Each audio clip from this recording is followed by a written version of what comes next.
Whoa. Oh, my voice. Good evening, or good morning, or good whatever it is, wherever you are. Hope you've had a wonderful day. Um, I've always been really interested.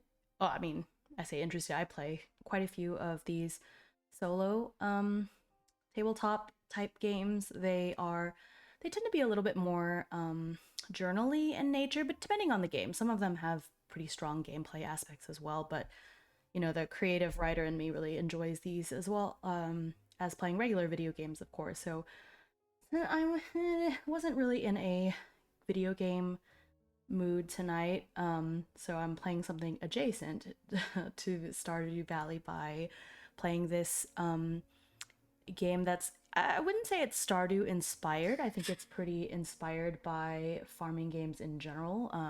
But I've always wanted to play this. I bought it. Well, it's a pay what you want, but I paid for it. I think, oh gosh, I think must have been like a year ago, but I haven't had a chance to sit down and play it. But I want to do that today. Um, so I went back and forth on a couple different ways to stream this, but I think ultimately was the easiest way for everyone to get the information and for me and my goldfish brain to keep track of everything that's going on is to just sort of stream the Google Doc of my player sheets. So I'll do that.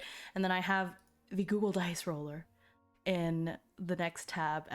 I researched a couple different dice roller widgets and things. I think this is just the easiest way to do it. It's the most reliable. So I'll just swap between the two here. Okay, so before I get into that, oh hey, I just realized the dust particles are on me. I guess it's fine. Let's see. I have the rule book. I wonder if you know what? I'll put the rule book here too. That way we can kind of read along with it.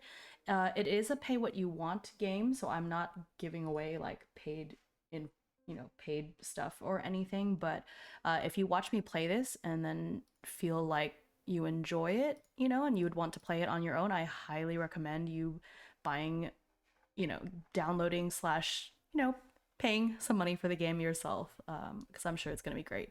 Okay, but this is Iron Valley. Okay, that's what we're going to do. It's based off of these two game engines that I really don't know anything about, so I'm just going to go from there. Okay, so each day, all living things strive to keep on living. However, no life lasts forever. We'd like this game to convey the value of the respect and partnership we share with animals and with each other. It may not be an easy concept for children to grasp, but it's our hope that we and you can help them understand the value of life. And that is apparently the opening text to Story of Seasons. Seems like a really nice theme. Okay. Okay, so this is just kind of some intro stuff about the updates. Dedications. Here's a table of contents, so we're just gonna start. Oh, so I don't have to worry about all this Oracle stuff because the creator was so nice as to create a like an Oracle Google spreadsheet that I have open in another tab. So I'll just switch between that. Well, I do not support bigotry, so I guess I'm good here. Cool. Okay, so what is Iron Valley? It's a solo RPG. My character is moving into a small community, etc., restoring the family farm, etc. Yeah. Okay, as part of your first session, you will select world truths that will decide what kind of setting you're going to be playing in. That's this part here at the very top of the player sheets, are my world truths. And I think this is just a couple more descriptions of what we're doing. So there's oracles that kind of tell us, I think, what happens in the game. There's, of course, time is a big element. And then, yeah, there's skills and all that fun stuff. Okay, so Iron Valley is driven by two forces, mechanics and the fiction. So the mechanics are the rules that are in this book, and the fiction is the story that I guess I'll create while playing. So both of these are equally important. So I have the book. I've got these, virtual dice that I'm going to use there. And of course I have the player sheet.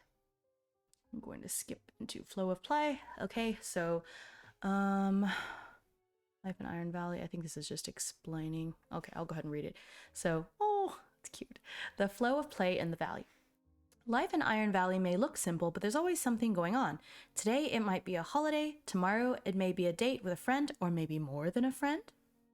And then there's that project you keep putting off. You'll work on that next week. This time, for sure. Oh, this sounds familiar. Time really does fly by when you're having fun. Playing Iron Valley is different from your standard RPG. Your character is most likely not a hero by any definition of the word, and killing monsters is just not happening. The only thing you'll be killing in this game is time, which is a very valuable resource for me. Here we go. Losing track of time is so easy in the valley. You know how it is. One moment you are writing a love letter to your sweetheart, and next thing you know, your best friend is knocking on your door asking for help with something, so of course you agreed to help. I mean, that's what friends are for. Oh well, I guess you'll have to finish writing that love letter tomorrow. This time, for sure. Because this game is so different from the usual affair of walking into people's houses, killing them, and taking their stuff, it might help to take a second to explain the game flow. Promises are the primary mechanism in Iron Valley. When you make a promise, you commit to spending your time fulfilling it. Makes sense. As your character works towards a promise, they will eventually lose track of time. It may be as simple as taking extra long to cook a tasty meal, chatting the hours away with a townie, or actually getting lost in the woods. There just isn't enough time in the day to do everything, and that's okay. Because time is limited, the start of each in-game day marks an opportunity to plan. What do you want to work on today? And don't forget to check the weather. The best plans of mice and men are easily outdone by a bad spell of rain. Iron Valley is a place full of incredible characters and things to do with them. There are holidays scattered on each of the 4 seasons, and if you ever need something to do, you could take a look at the request board to help your fellow townies. As you fulfill promises, your character will gain a resource called Satisfaction, which they will be able to spend to purchase new skills and upgrade old ones. The more time you spend in the valley and the more promises you fulfill, the more your character will grow. Oh, this sounds fun.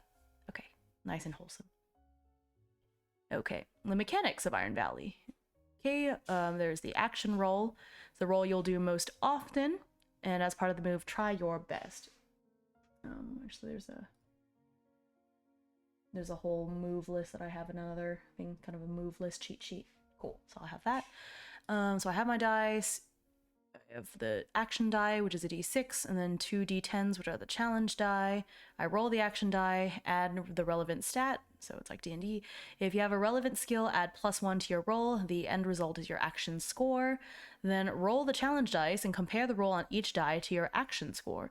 If your action score exceeds the value on both challenge die, that's called a strong hit. If your action score exceeds only one of the challenge dice, that's called a weak hit. If your action score fails to exceed both of the challenge dice, that's called a miss. Okay, so action dice plus stat plus skill is action score. Okay. Refer to the move in question to find out what happens. Is this on my little... I thought this would be saved on the move list. Oh, I guess it does. So strong hit is it beats both. Weak hit is you pass one of the dice basically, and then a miss is just you fail both. Okay, cool. That is on the list. That's nice. When making an action roll, keep an eye out for matches. If both challenge dice show the same result, use these moments as chances to spice up the narrative. Make a success that much sweeter and a failure that much more interesting. Okay, so it's like a critical. Okay, I see. The oracle roll. Whenever you want to roll on an oracle, which is a random table, do so by rolling 2 d10s in order. The first d10 is the first digit. The second d10 is the second digit. If you roll 2 zeros, that's a 100. Okay. As part of making a promise, you will be instructed to draw a number of boxes out of a maximum of 10. These boxes represent how long a promise might take to fulfill. As you work towards your promises, certain moves will instruct you to mark progress by marking a number of ticks on a progress track. Progress boxes are filled left to right. Each box can hold a maximum of 4 ticks as shown on the following image. Okay, 1, 2, 3. Okay, gotcha. Once you have 4, it's full. And then, oh, I see. So, excuse me. The more boxes there are, the more difficult the promise is to fulfill. That makes sense. Okay, cool. When instructed to mark more than 1 tick because of a strong hit or because you have an upgraded skill, if that causes you to fill up a box, continue to the next box, left to right. Okay. Let's see. Oh, on the little move page, it even says that there's simple, complicated, and puzzling. So it's like a intersection of how difficult the promise is versus how like time sensitive it is. And that kind of tells you how many boxes to draw. So for example, if it's puzzling and critical, it'll take 10 boxes. Ooh, okay, gotcha. All right. Makes sense. Yeah, if you mark it, if it wasn't drawn, if you mark a tick into a box that wasn't drawn, draw it now. If you fill the 10th and final box, ignore all leftover. Okay. Okay, it's like a status bar. I see. Making moves. There's self. Okay, I have that already. So move looks like that. For example, try your best is when you roll and there's time passes. Make a promise. I wonder if it's listed here. Some moves we'll call over. Okay. All right. I basically understand. I'll go through this. I play a lot of board games, both by myself and with friends, and my policy is I read the basic rules first, and then the rest of it I mostly resolve as I go. So when I, for example, get to a point where I have to talk to the spirit of the forest, then I'll read about what I'm supposed to do there. That I don't want to spend like an hour just reading the rules. So, okay, cool. Autobus, leaving for Iron Valley. Now that you know the basics of the game, it's time to get started. You'll begin your journey in Iron Valley by first deciding on the truths of the world and the truths of your character. These steps will create a version of the valley that is unique to you. Okay. Before we do that, I wonder, let me pick, let's see. Might need a different soundscape.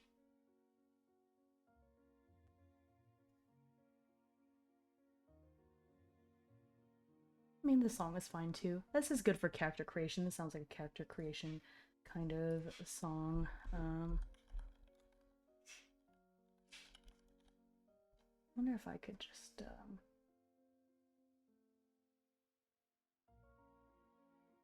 I'm just worried that if I play music that's shall we say from a actual farming video game, I might get in trouble. Okay, well, I'll worry about that in a moment.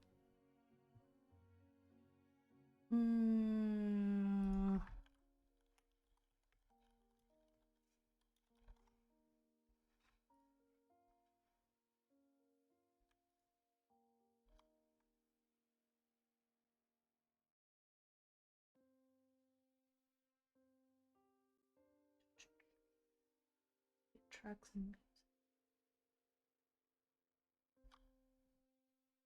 oh, cool. There's a whole tabletop audio website that I think is should be fine.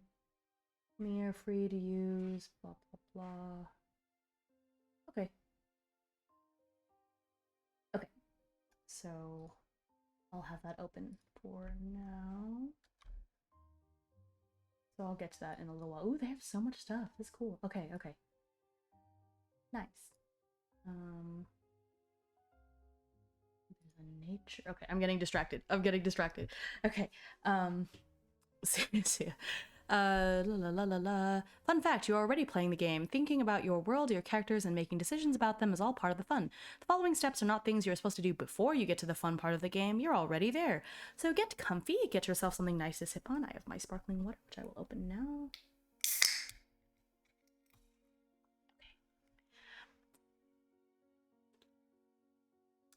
Okay. Put on some cozy music in the background. Got that. Let's head to the valley. Okay, ready to go. Work through the following exercises in this order. Why is there a link? Oh, I see. Oh, shoot. Oh, no. Oh. Okay, well, I'll just so we'll start with the world truths. In this exercise, you will create the setting of your Iron Valley. You will decide on many factors of your world to create your own cozy place to get lost in for hours at a time. Depending on your choice, you may have a completely different valley compared to another player's campaign, and that's awesome. Here's some default assumptions. Iron Valley is a small community far away from large settlements. Yep, okay. Surrounded by wilderness on all sides. There's a beautiful mountains to the north, forests to the east and west, sandy beach and ocean to the south. No matter what direction you go, there is incredible nature waiting for you. Okay. Incredibly fertile soil. Growing crops takes a fraction of the time here. Even fruit trees that would take years to grow. Yeah, right. Okay, so just like in games. Diverse place, of course. Busy place. Always going somewhere. There's holidays, birthdays, festivals. Cool. And a hopeful place. No matter how lonely a person can be, there's always someone willing to be their friend. No matter how broken, a little time in the valley can heal any wound. In the process of choosing truths, you will be given starting promises. Record these in your character sheet. The number in parentheses represents how many progress boxes to draw. Okay, I see. All right. Cool. So select your truth from each category in one of 3 ways. Choose the truth that sounds the most interesting to you, roll for the truth, or customize or create your own. I think it's a lot more fun to... I'll roll a few times. I'll roll for it. If I don't like what I roll, I'll just roll again. I'll do it that way. Okay, so for these, it's kind of like an oracle, so I'm supposed to roll 2 d10s. So, so 20.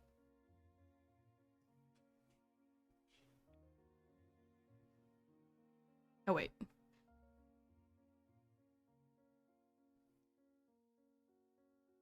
Wait, I'm confused. What does it say? 1 through 33. 34 through 67. Huh? Oh, I see. Oh, it's from the oracles. Okay. Campaign setup.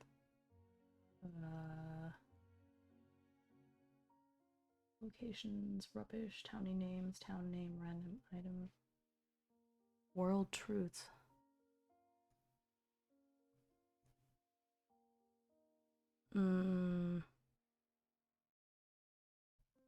Is there other stuff that...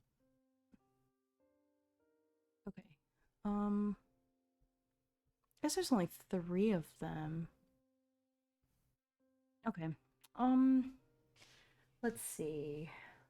Do I want it to be medieval? Or I think a solar punk aesthetic might be kind of nice, maybe. Let's see. Yeah, you know what? I want it to be kind of solar punk-ish. So, the galaxy come to the... Okay. So, yeah, okay. So I'm gonna do this. It's on a garden planet, so Iron Valley, or the town name that I'm going to decide here in a little bit, is an arcology built on a garden planet. People from all over the galaxy come to look at the natural wonders surrounding this domed community, though only the most adventurous stay. The people of this place seek to live in balance with nature, putting the needs of the ecosystem before anything else. Even the most advanced of technologies pale in comparison to the craftiness of the denizens. Okay, so I'm going to do something kind of like that. So, first of all, I'm also going to rename it. So let's not make it Iron Valley. Let's call it something else. So there's an oracle here that has the town name. I think that it'll be more interesting. So let me roll my dice for the town name. 42. Oh, it's the meaning of life. 42. Hope Isle. That's actually so cute. That's actually so cute. Okay. Let's call this. It's Hope Isle. Move my water. Okay. All right.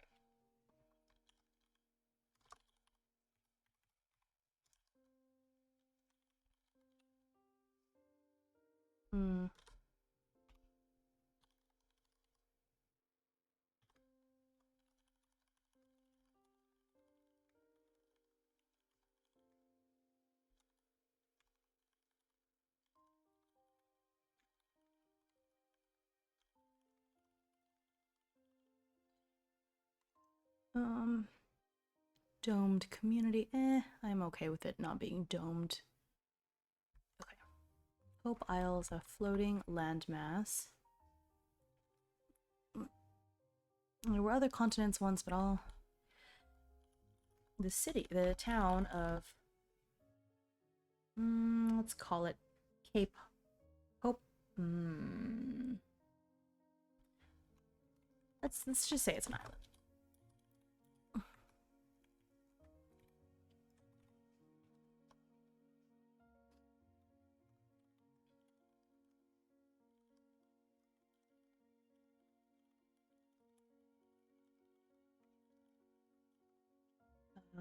Land for climates and what are those places? Biomes? Biomes?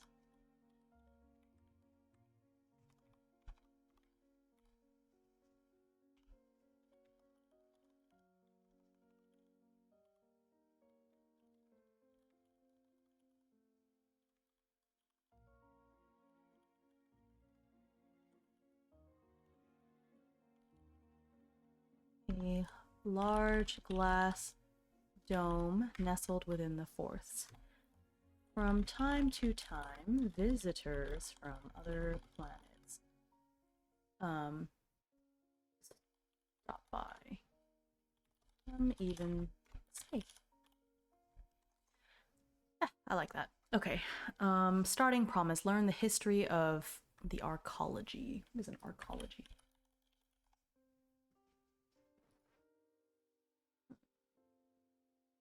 Architectural design principles. An arcology built. It's like, oh, I guess because it's in a dome. So an arcology is kind of like a structure that also has farming and things in it. Okay, okay, I see. I'm just gonna call it Learn the History of Hope Isle and say that it's 6. So let me see here. Starting promises, promise tracker. Okay, here we go. Learn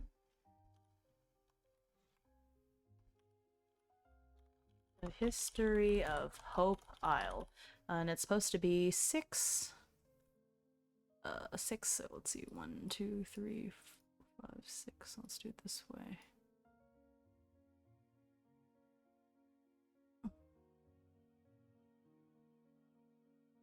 Okay.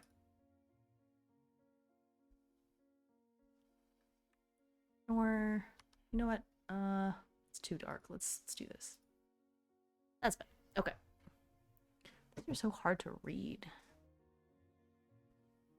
I guess I can make it, oh,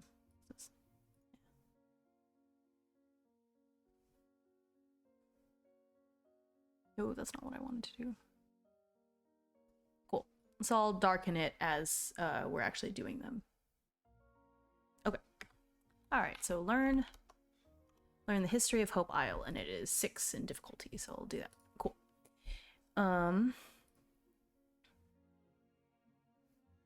Okay, so Hope Isle, I was kind of mumbling as I typed it. So Hope Isle is a floating island. No, wait, no, it's not floating island. Why did I say that? Obviously it's floating. An island on an otherwise water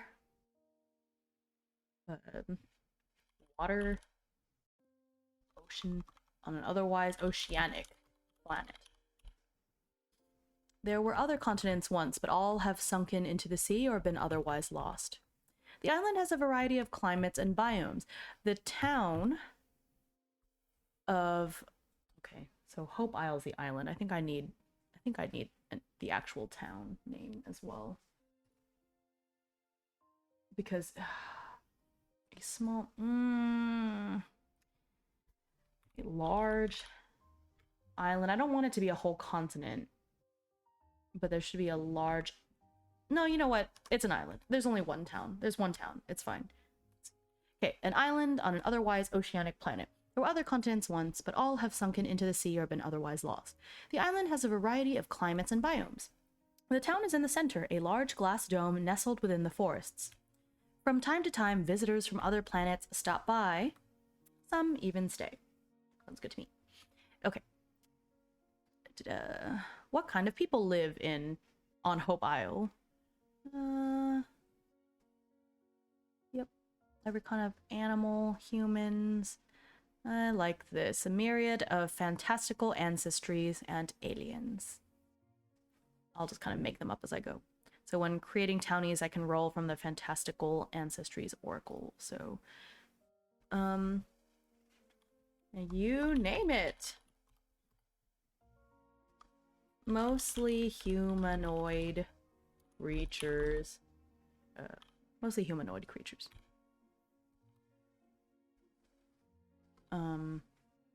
Ooh, I should name the planet something. On an otherwise oceanic planet called... Would it be very sad if I just called it Neptunia or something?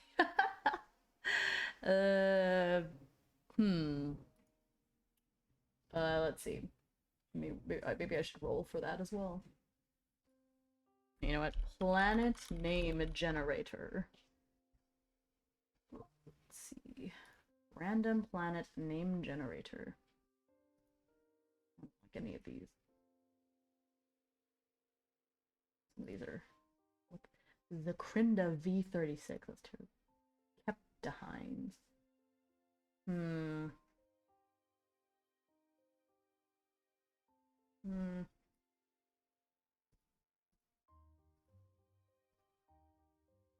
These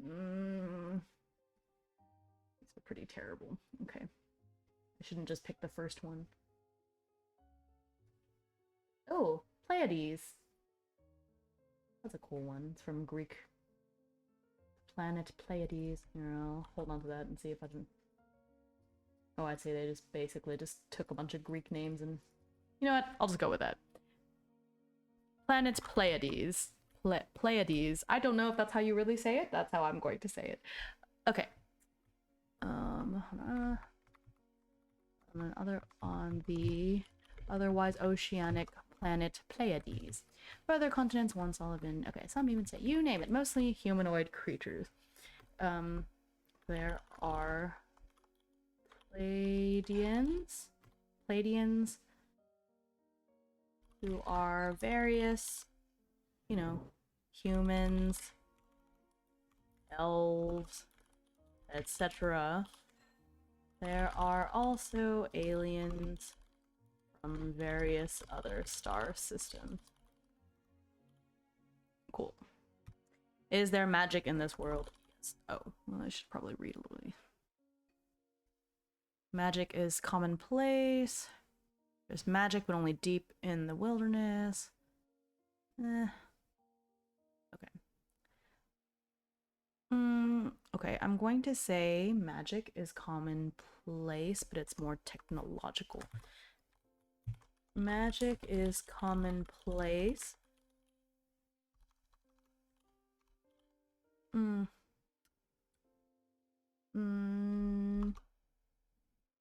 mostly powered by nature. There's Anna.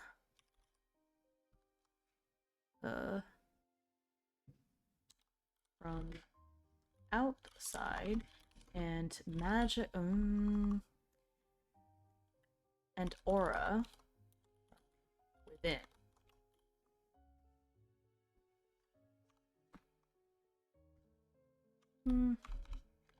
Typically used for more practical purposes. Cool. Potions, rings. Yeah, so magic is commonplace here. I don't know what these numbers on the side mean. What do these things mean? I don't get it. Alright, well, I'll worry about that later. Oh, I see. No, page? I don't know. Whatever. It's fine. Okay. Before moving on to the next section, yeah, I already did that. Okay. Your truths. Okay, so with the general idea of the valley in place, it's time to start making your character. Follow the steps below in order and record the answers in your character sheet. If you ever feel stuck, just roll for it. No shame in that. Sometimes a character made randomly can be more fun to play than one that has been maxed. True. After all, hardly any of us have perfect stats. What is your name? No one will ever call you by your last name here. Cool. You human? Yes. Probably not. Oh, I see. These are the pages in the Oracle book, which I don't have to worry about because I have the little spreadsheet. Okay, I see. Okay.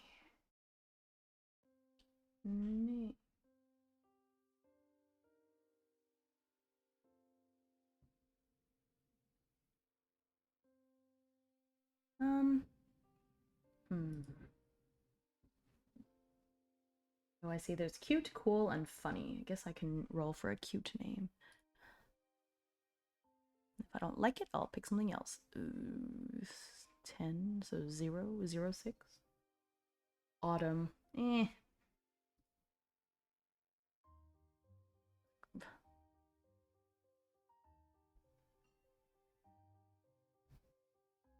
Rose. Maybe I'll just look on this list until I see something I like. Ooh, Thistle. That sounds cute. All right. This. Why is this? Why is this one so big? The heck? Cool. Oh, maybe because it's supposed to. It's important. All right, Thistle. Thistle is I don't know. Species. Fantastical. Oh gosh, there's a lot. Okay, fantastical origin. Cool. Let me just. What am I, anyways? Minotaur. No thanks. You know what? I'll just do the thing where I just look at the list again. Let's see. Cosmic Elemental, Automaton, Angelkin, Dragonfolk, Dullahan. Oh, a Dullahan. Oh. An elemental. It could be a fairy, a ghost, merfolk, naga, skeleton, a tanuki, vampire. I feel like this is going to kind of set the tone of the story too.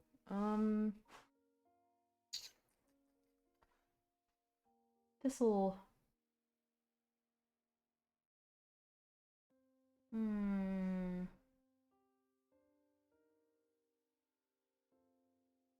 Avian folk. To resist my urge to just make another owlin kind of character. I love those too much. Ghost, fae. Maybe just make a human. Might be nice if I never make humans in games, but it might be nice for the main character to be a human and there's just kind of fantastical people around her.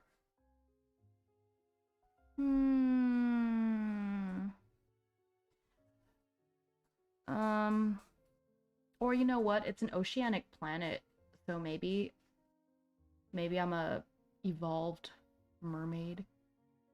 I don't know. It's hard. Marionette, mimic. Funny. Mothkin.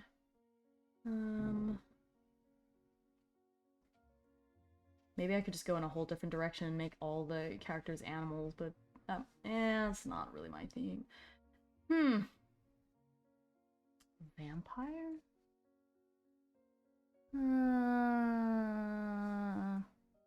The Thistle is not a very vampire name.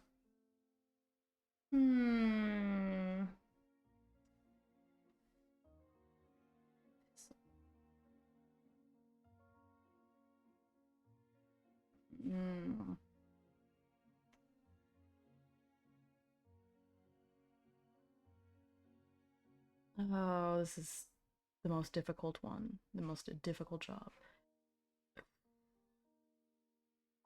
You know what? No,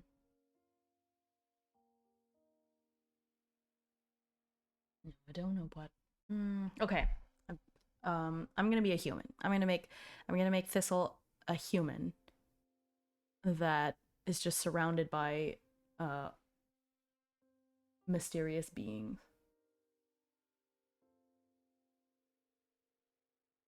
Yeah. That's no fun. I'm already a human. I shouldn't play a human in a game too.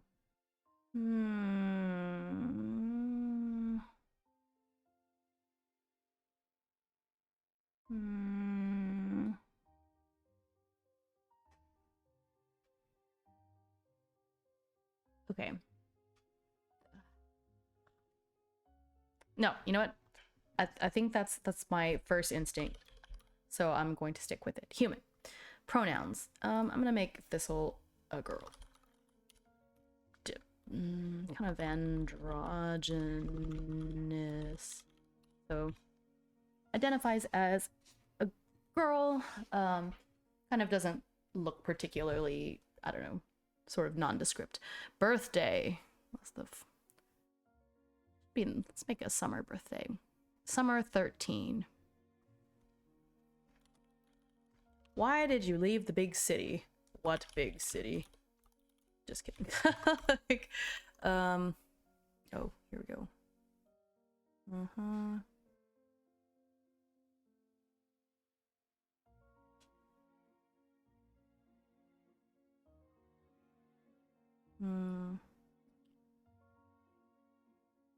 I couldn't live in the city anymore. Okay.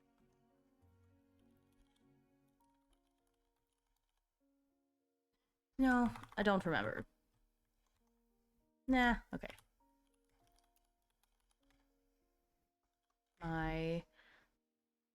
The continent I originally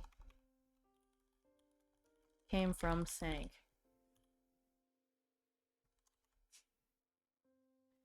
Envision what made your character leave so abruptly, what they can do to ease the pain in their heart, and then make a promise. Okay. So I want Thistle to find...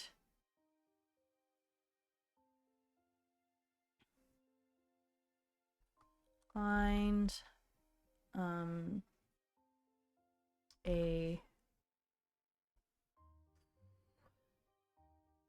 an item she left behind. Find an item from the shipwreck. Okay. What kind of promise is it supposed to be? Make a promise. I guess it doesn't. Let me see here. Make a promise. Move. Consider the urgency and complexity.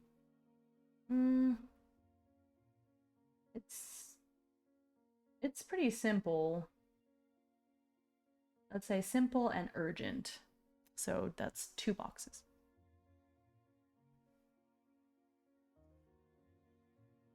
Did I pick this color? No, I picked the...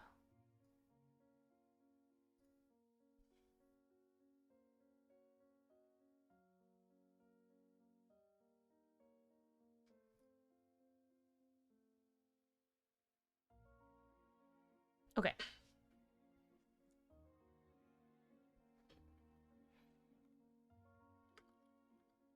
Oh, I forgot to talk about this first one. So why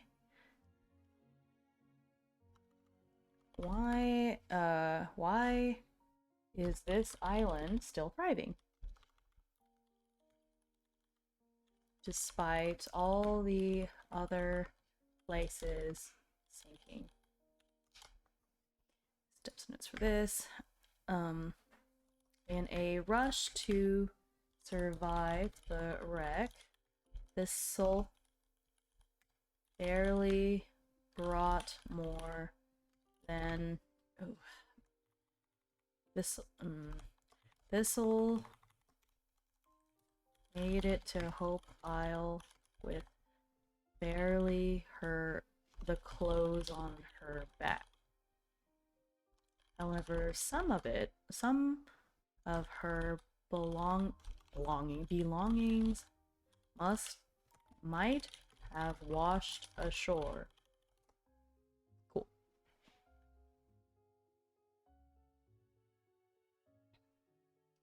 Where are you staying in town? Alright. I'm camping for now.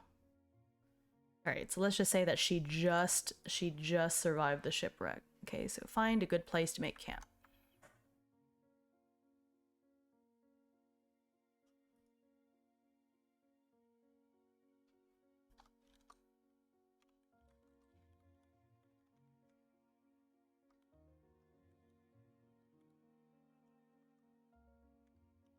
Oops, what happened?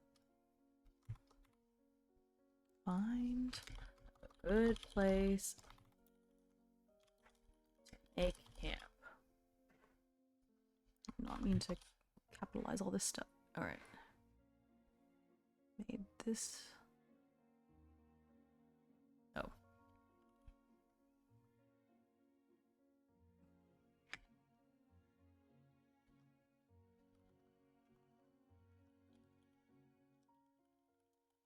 Just arrived. Just landed. Ahead lies only forest. Okay. What's in your backpack? Roll 3. Read 3 times on the random item oracles. Is there a section for... Okay, so that's where Townies... You know, I wonder if,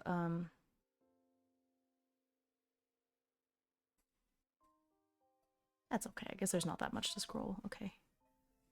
Is there a place for me to list what... Oh.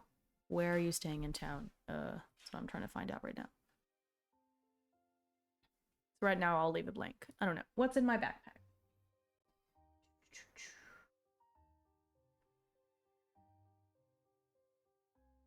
Random items. Right? Roll 3 times on the random items oracles.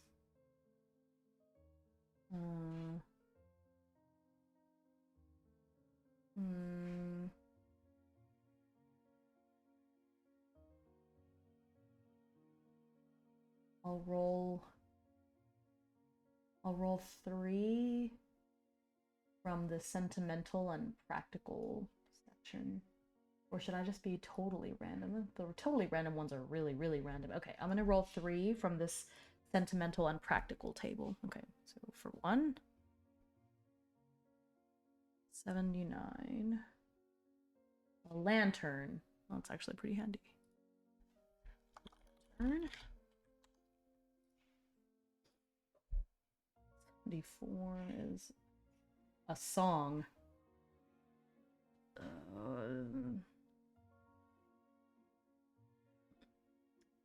Okay. Okay. This is a solar punk. Magically. Okay, so a song saved on a mana stone. Mana stone. Whatever. Song saved on a mana stone. I'll come back to what is the relevance of that later, I guess. 35.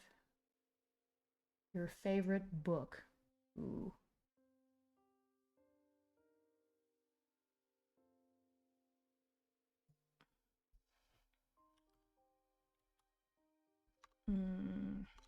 I have to make one up now. Random.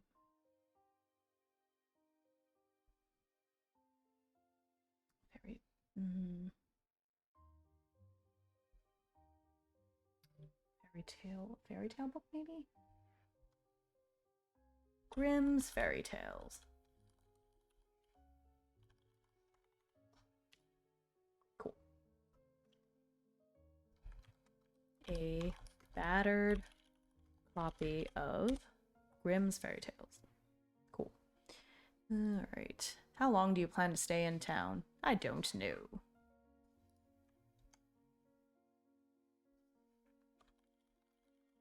Cool. Your character has a set of 5 stats that represent your ability at tackling problems in various ways. There's edge, heart. So edge is speed and agility, heart is communication and empathy, iron is about strength and endurance, shadow is about being mischievous and sneaky, and is the stat that rules over magic, and wits is all about intellect and reasoning. Arrange the following values across, or you could roll for it in the random stat array oracle. There's a random stat array oracle.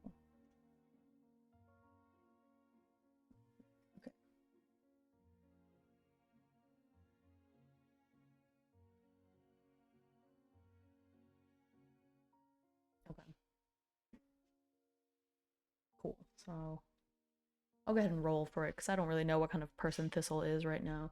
Okay, so I need to roll 1d10, and that tells me my +3 stat. It's iron. What was iron again? Strength and endurance. Okay, I see. I'm starting to see what kind of character she is.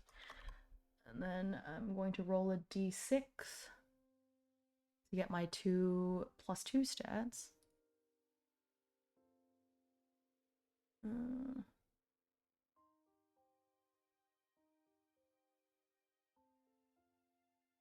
It's edge and heart.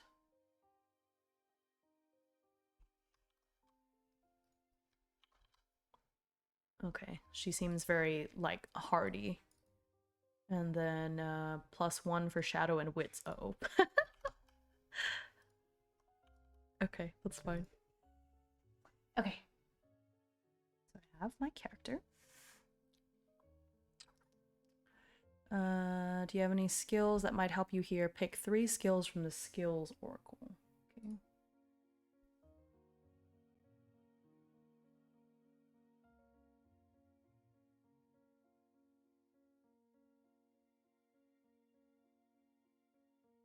Descriptions are available in the chapter on skills. Okay. 2d10s. 20. Supification. Supification?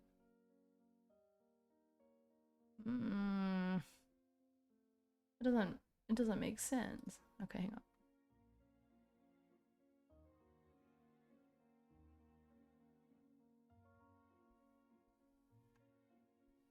What is it?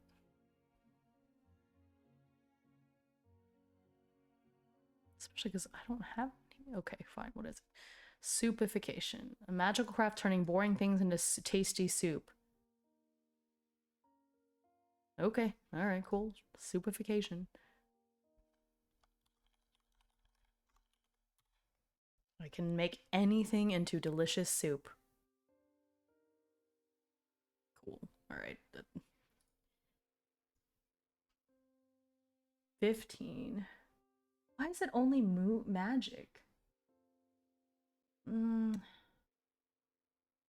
My character's not even that good at magic. Okay, I'm gonna roll. Let's see. I want one of these. There's 1, 2, 3, 4, 5, 6, 7, 8. Okay, I'm gonna roll a d8 for one of these kind of skills instead. This doesn't make any sense. 7. It's riding. I keep getting these weird skills. What is am I good at riding things like mounts? Where is it?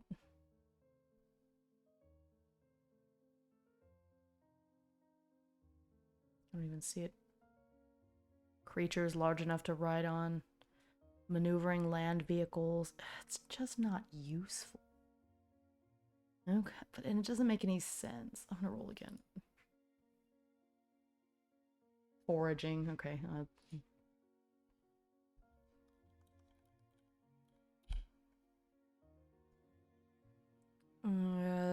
Scavenging for food or building materials. Okay, I see. And then... Okay, I'll go ahead and roll normally for these last 2, I guess. For this last skill.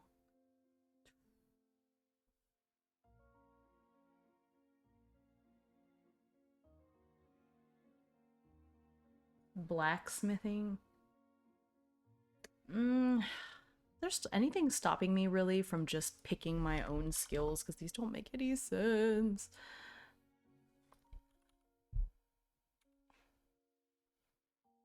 Oh, it says pick 3. Oh, pick 3. I didn't have to roll for them.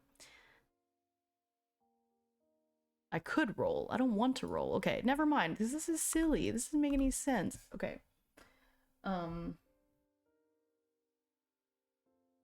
You know what? I'm okay with soupification because it's kind of funny. It's a really random thing to have. I'll keep it. Let's say fishing because, you know, this is an oceanic planet. Feels like a skill everyone should have.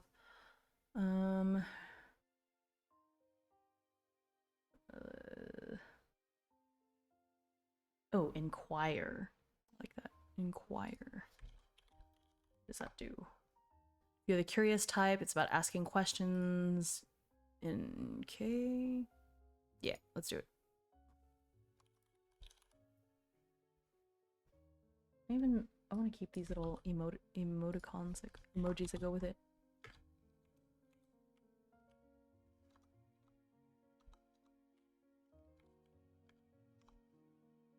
And then fishing. There's one of these.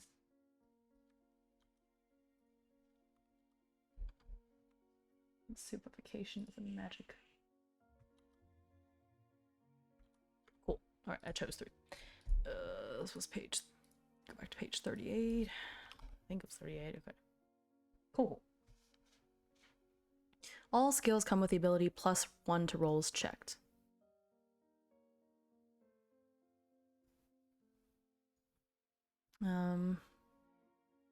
Choose one of these 3 to upgrade by select checking the next box, which is +1 tick on hit. Oh, I see. Let's do inquire. Makes sense. Okay, inquire. Oh, I got stuck for a second. Okay. Your new life is about to begin. With your destination and character set, all that's left is to take the final step. Envision your arrival into Iron Valley. How is your character getting there? Are they walking the whole way? I already did that. Consider and then try your best. Okay, here we go. So, right now I need to find a campsite. Really, that's my... Ignore these. So this is kind of where we're at. Okay. So Thistle was originally from some other continent which very recently started to sink, and she put together a boat, or yeah, she put together a boat and headed off with like a group of strangers. Really, they all kind of scrambled onto the boat because the place was sinking into the waves, and they were lost at sea for a while, and eventually the ship just kind of broke apart. She drifted along and just barely managed to get to Hope Isle, which she assumes is Hope Isle just because of how it looks, I guess, and the direction she was drifting in. I guess maybe she doesn't know it's Hope Isle. Let's say we don't know that it's Hope Isle. I know that it's Hope Isle. Thistle does not know yet. Okay. Now we're going to try our best. We're going to work towards fulfilling a promise. So let's try to find an item from the shipwreck, because you know she's woken up, she's on shore and just looking around and just in despair because she seems to be alone. She's calling out, "Is there anyone here? Did anyone else land here?" It looks like she's all alone. There's a pretty long coastline that she can see that stretches out towards the horizon, but then it's just forest on one side, and she doesn't know if it's safe to go in. So right now we're gonna stay on the beach. Okay. So let's see if she can find some of her belongings. Okay. I guess this is not actually complicated. Maybe this one is simple too. Now that I think about it. Because you're just looking for stuff, you know. Cool. Okay, so now I'm going to try my best when I attempt something. Envision your action and roll. Okay, so I'm going to roll the d6 and the 2 d10s, right? Okay. Ooh, so this is a critical success because this was doubles and then I beat both of them. So this is a strong hit. So I can mark 2 ticks towards fulfilling my promise. So it's 2 out of 4. Okay.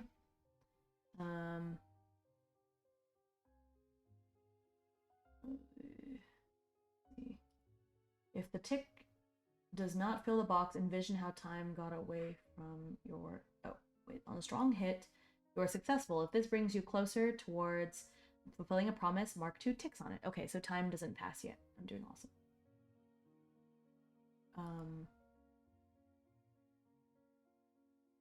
I guess this is... Oh, I could have even gone higher because I can consider this like a physical thing she's looking... All right, so I'll roll again. So she's looking around for something.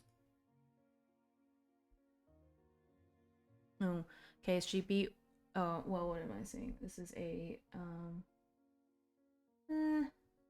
knowledge, expertise. Let's say it's a wits, because she's looking around for something, I guess. So this is +1, which does not help me. Cool. Okay, so that's a weak hit, so I succeed but lose track of time, so I get to mark 1 tick. But then time passes. So time passes. If this tick does not fill the box, envision how time got away from your character.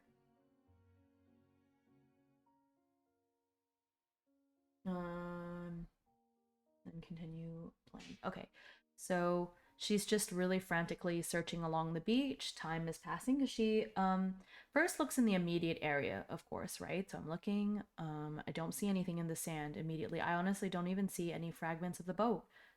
So I don't know. So after not finding anything for a little while, I'm going to travel north towards the horizon, or what I think is the horizon. I don't know. I guess horizon is on all sides. So I have no way of knowing what's north or not. But I'm going to go ahead and head north up and see if I can find anything instead. Okay. So let's roll to find an item.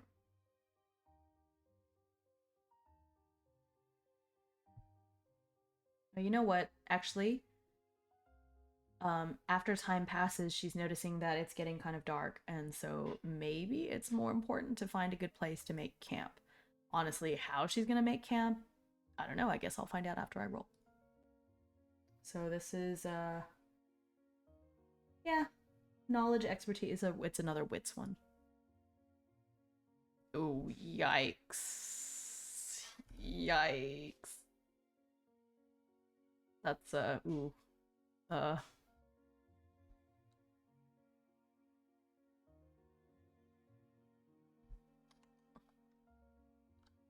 it's not good.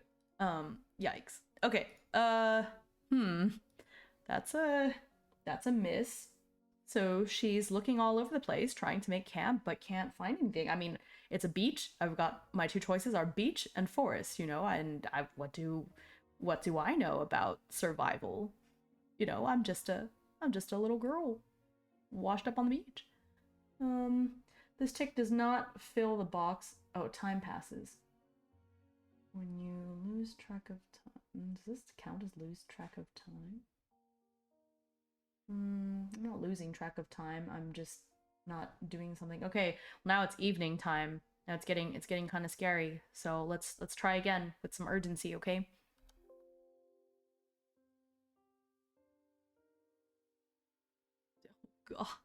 Oh, it matched. It matched one. Um, it matched one because this is wit, so it's a +1. Ugh. So this is a weak hit. Okay, so doesn't fill the box. So time is passing. It's not good. It's now getting really dark. I'm starting to hear some creepy sounds from the forest. Ooh.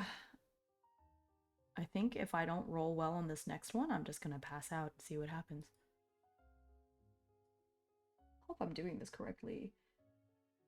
When you lose track of time, I didn't lose track of time. I'm just trying. So it either doesn't fill the box. Yeah, okay. Okay.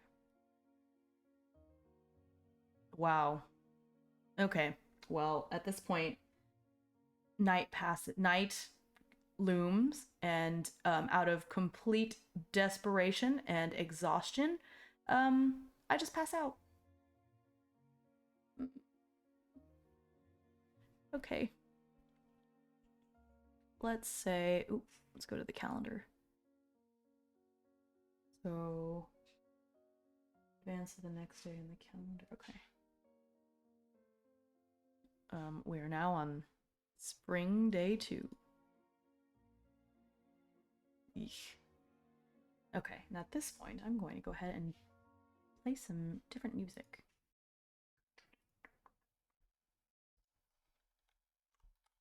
Play some beach music. They have something. Whispering Caverns. Oh, the misty marsh. Ooh, down by the sea. That sounds promising.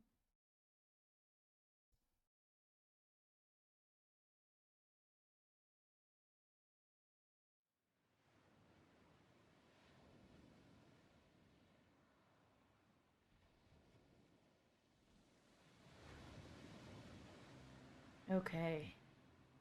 Well, all I can hear is the ocean.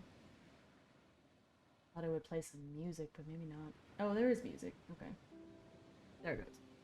Alright. Well, here we are. Just the sea.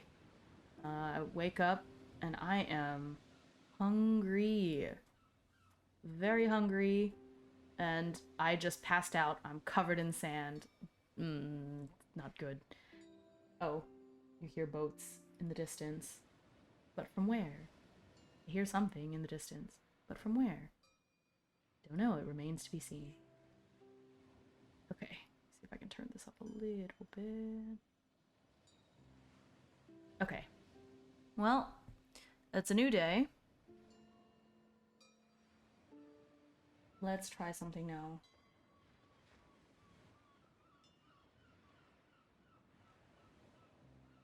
Alright. Well, now it's early. I really need to find something to eat, I'm assuming. I don't know. It's time. Envision your character, try your best, okay. We're diving, okay. Around this, let's see what else is happening. This is about using favor. I haven't even gotten to the town yet.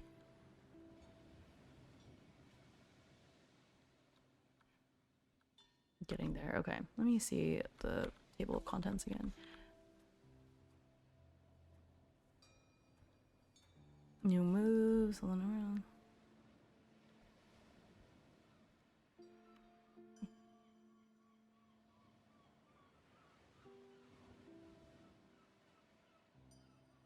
Passing of time, you have one until the box is oh, I see. One tick on the current calendar day until the box is filled. And then the day is over. Oh, I see. Okay, I think I had 4 failures anyway. So it's fine. Where do I put the ticks at? Is there a place for me to register the ticks of the day? I guess I could just put it below. Alright. That's fine. I'll worry about it moving forward. Okay. +1 tick until the box is filled. Marking the 4th tick. Oh. Doesn't mean... I'm going to say that it is.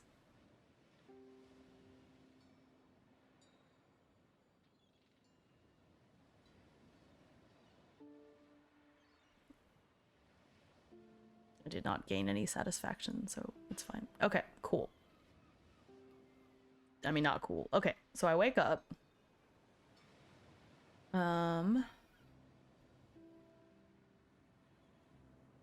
Alright.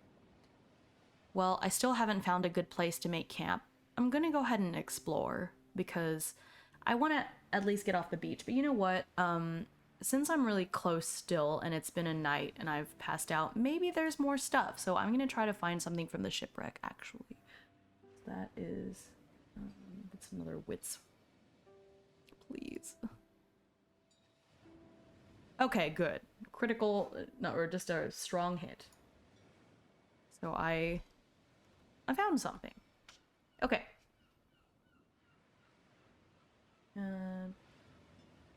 Reap the benefits. When I fulfill the promise, gain satisfaction equal to the number of filled boxes in the progress track. So I get 1 satisfaction. And I get something. Cool. So I'm gonna roll for a random item. So first of all, that's a satisfaction. Yay!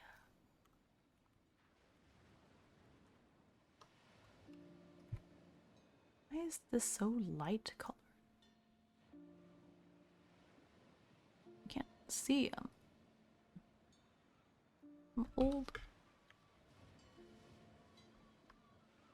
Okay. I have 1 satisfaction. Alright. Cool, cool. So I found an item from the shipwreck. Let's see what I get. Roll from that random item table.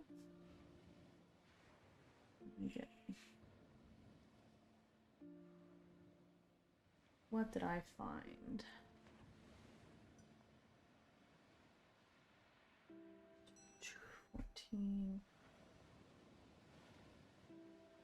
Ah, it's an amulet. After much searching, found a mysterious amulet. It actually doesn't belong to actually doesn't belong to me. It looks brass or maybe gold. Pendant is a light blue glassy material. Glassy gem. It actually doesn't belong to me, but I'll hold onto it for now. So let's see. I'm gonna call it the sea glass amulet.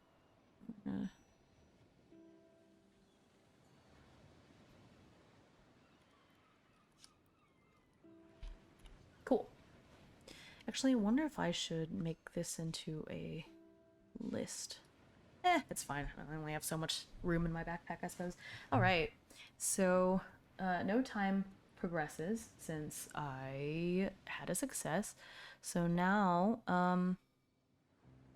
you know what? Let's go ahead. I'm gonna try to explore. I need to see if I can find a civilization. Let's put it that way. That is urgent, but complicated. Say, so this is 3 boxes.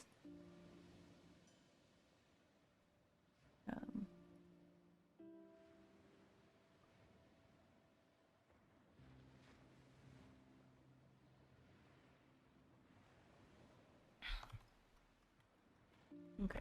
Find civilization. Or find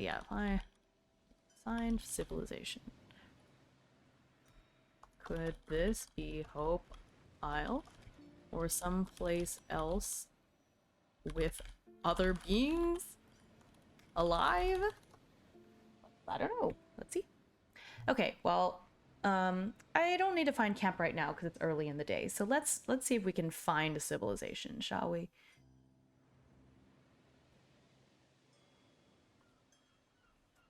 Okay, that's a weak hit. So that, you know what? I don't want, there's nowhere in here to keep it, really. So let me make a little tracker on my screen. Let's see. Time. Select a font.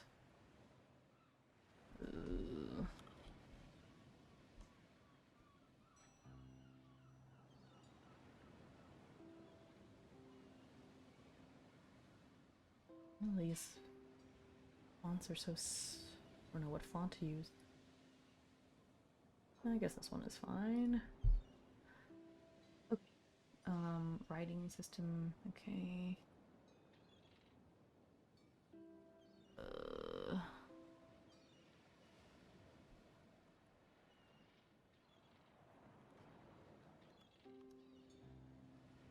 Cool. Opacity. Oh, I can have a background color. Select color. Pick screen color. This is fine.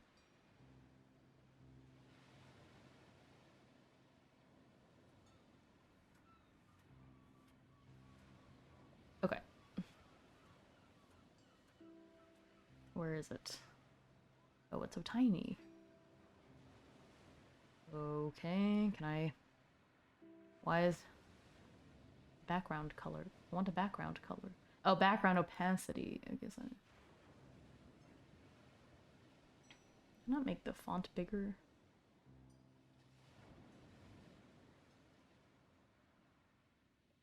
Alrighty. That's where I'll keep it. Alright. This is like time in the game.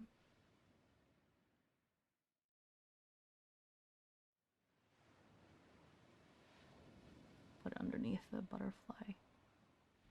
There we go. Okay, so right now time has passed. Because I had a miss. So, it's 1. Okay.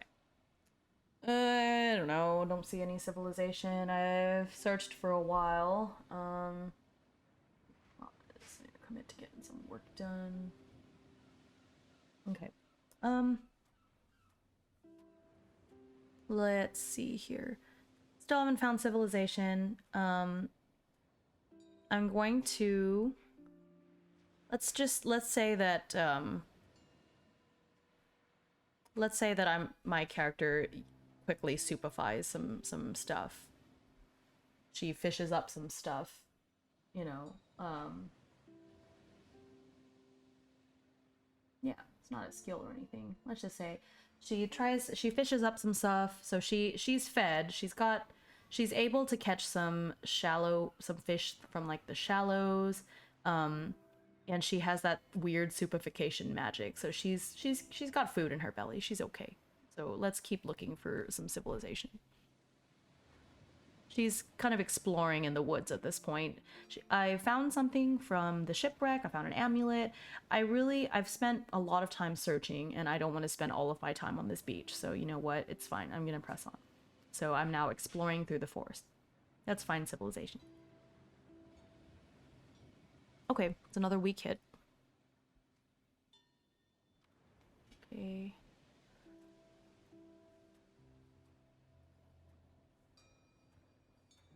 So it's now halfway through the day.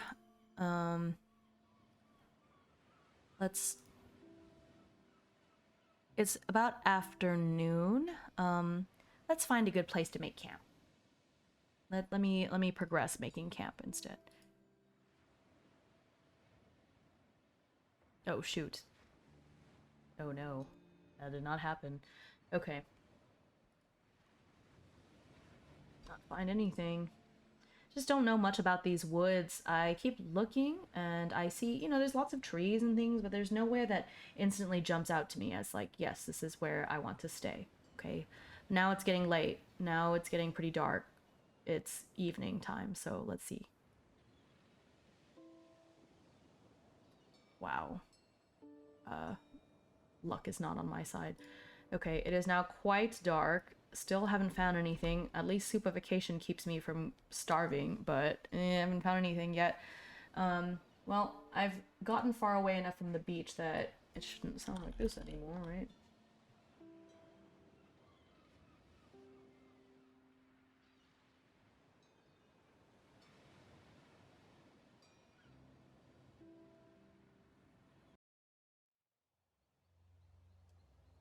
I'm walking through the forest.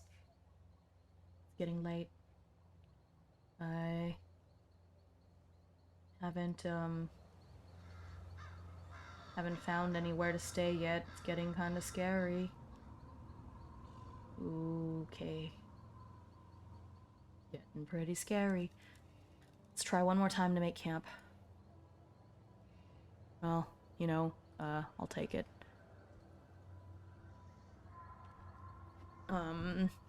You know what? I don't find a great place to make camp, but for tonight I will just settle because I don't know what else to do. So I will just go ahead and settle. I'm going to bed down somewhere. You know what? My character's Thistle is pretty strong. Let's say that she climbs some trees. She climbs a tree that looks pretty sturdy. And I'm going to hang out here and just sleep in the elements because what else can I do, honestly? Now it's another day. Still have not found a civilization.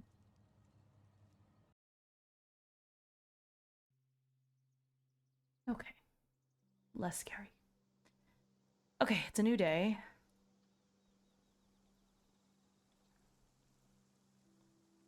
Am I gonna spend all this time just like getting to town? Okay, new day.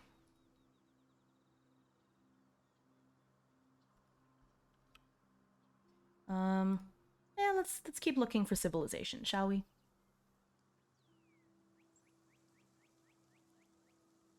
Good. Good, good. So I filled one box. Okay. Let's keep looking. Feel good. Not that much time passed, but I feel like I'm getting close to something. I can see or hear something in the distance. I don't know. I feel like I'm getting close to something. Hopefully it's not my delusion. Great. Love this. Love this for me.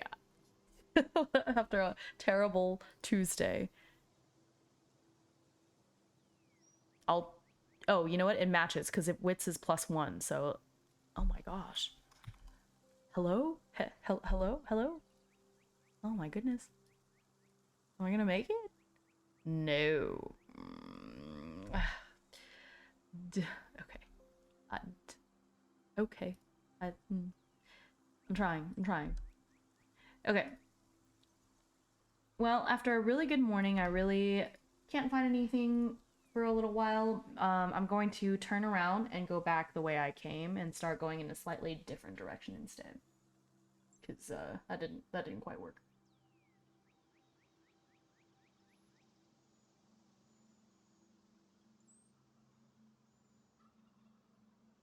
Um, excuse me? Hello? Heart of the dice?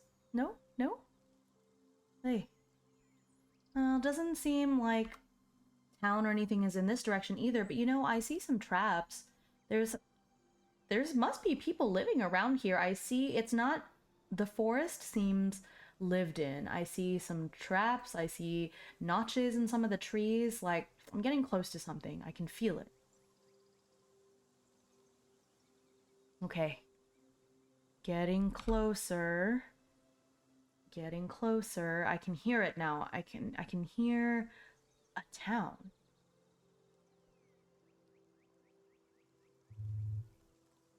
Okay. Not as close. Oh, I just have to keep going. I just have to keep going. I don't want to camp. I can hear the town. I'm going to change direction. I'm going to change direction because I can hear it. It's so close by. Please. Thank goodness. Critical. Good. Okay. That's 3 satisfaction. I did it. So that's +4. +3 makes 4. Okay. All right. Well, I've arrived in this town. It looks pretty quiet. Not quite like the places that I came from. I wonder if there a way I can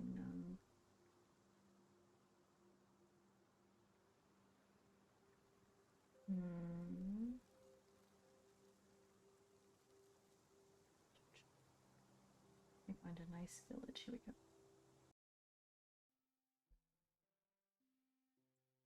Okay. I wish that maybe I should download. Next time I'll download these. That way I can just sort of cycle between them instead. But that's all right. Okay.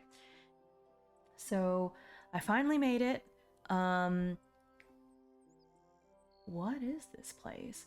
Okay, so as I approach the settlement, or it looks like a town to me, there's a big sign that says Hope Isle.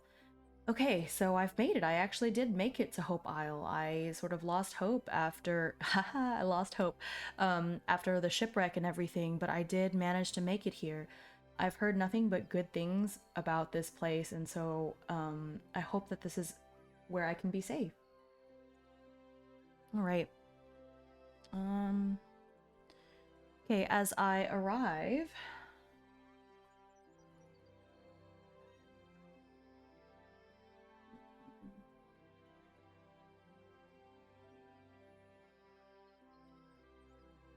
okay, can I just find a townsperson? Is there anything special I have to do?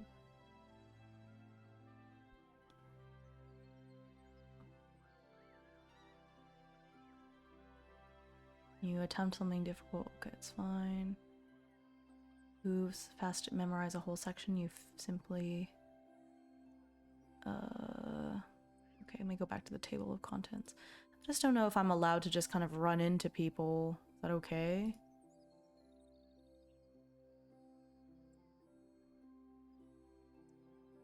I don't have any livestock skill. How to make a townie. Okay.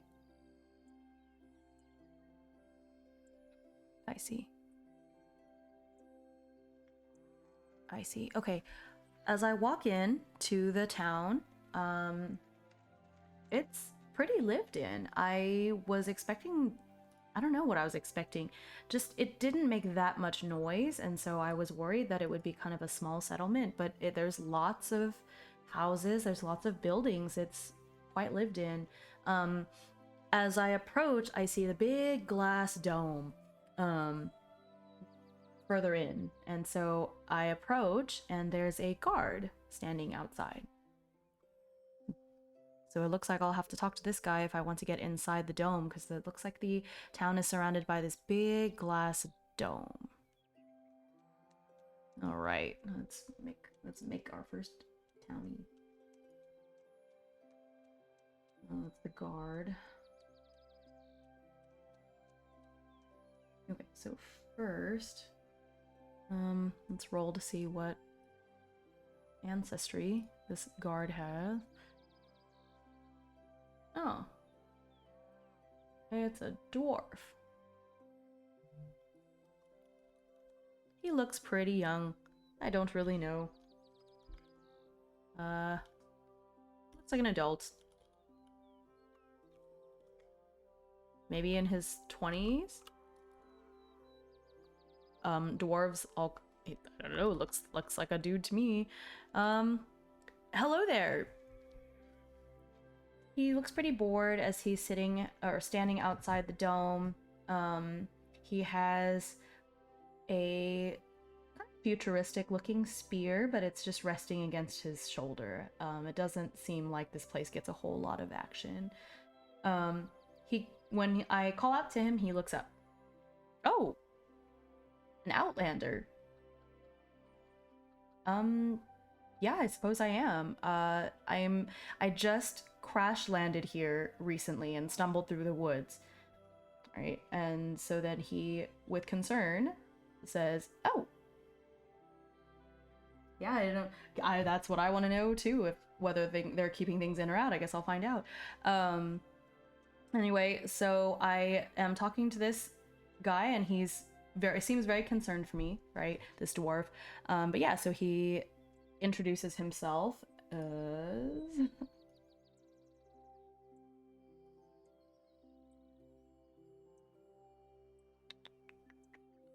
I'll give him a cool name.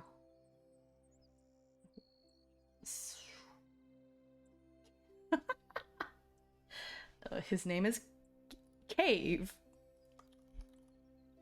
Okay, so he introduces himself. I'll just say he, I guess. He introduces himself as Cave and says that he's pretty much the only guard, well, right now. Welcome to Hope Isle. I don't know how you got lost in the woods, he says, because there's tons of signs and a trail that leads right to the dome. I certainly didn't see a trail, so I have no idea what he's talking about. So I kind of describe how I got here, and he just looks surprised as all get out. Like, how the heck did you manage to get here? But it seems like they had a bit of an oversight, because there is a trail, but only from the west side of the isle. And so, I mean, I don't know what direction I came from. I point, and he says that seems like the south. Oh, well, cool. So I came from the south. So I guess I did go north, just like I thought I did. But yeah, so he scribbles this down in a little notepad to tell his superiors, because I guess it is an oversight that there aren't more trails, because not everybody is going to come here from the west side, okay? All right. I'm going to make a note of that. Meet Cave.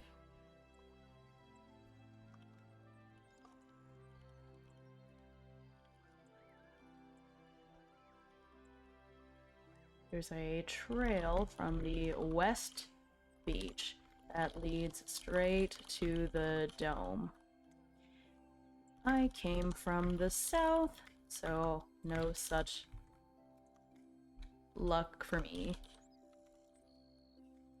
But Cave will report this to his superiors so they can make more signs and trails around the perimeter of the island.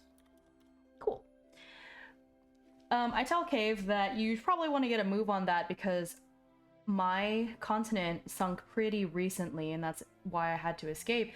And so this town might have more people coming Unfortunately, I didn't see anyone from my particular boat on the beach. So I asked him if he saw anyone. So I use my inquiry, right? So I asked him if he's seen anyone recently, but he says no. I'm the only outlander that they've seen, that he's seen anyway.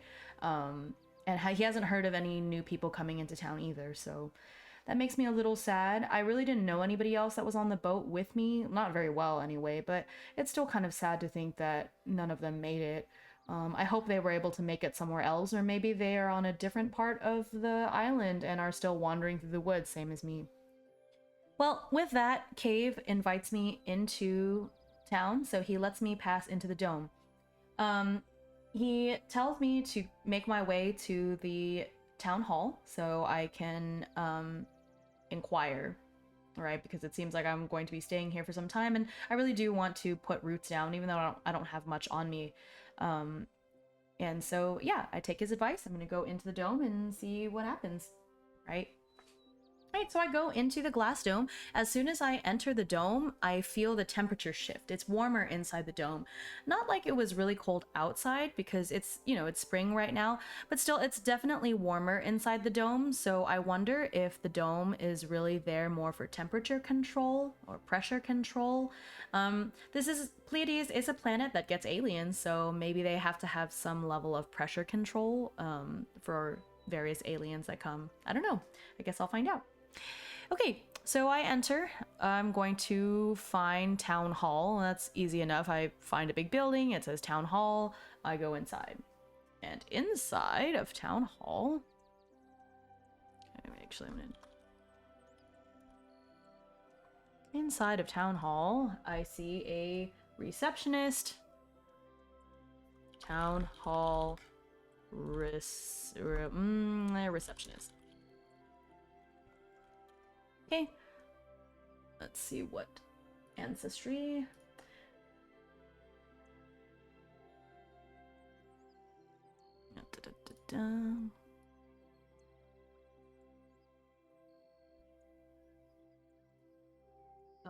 A vampire. Okay.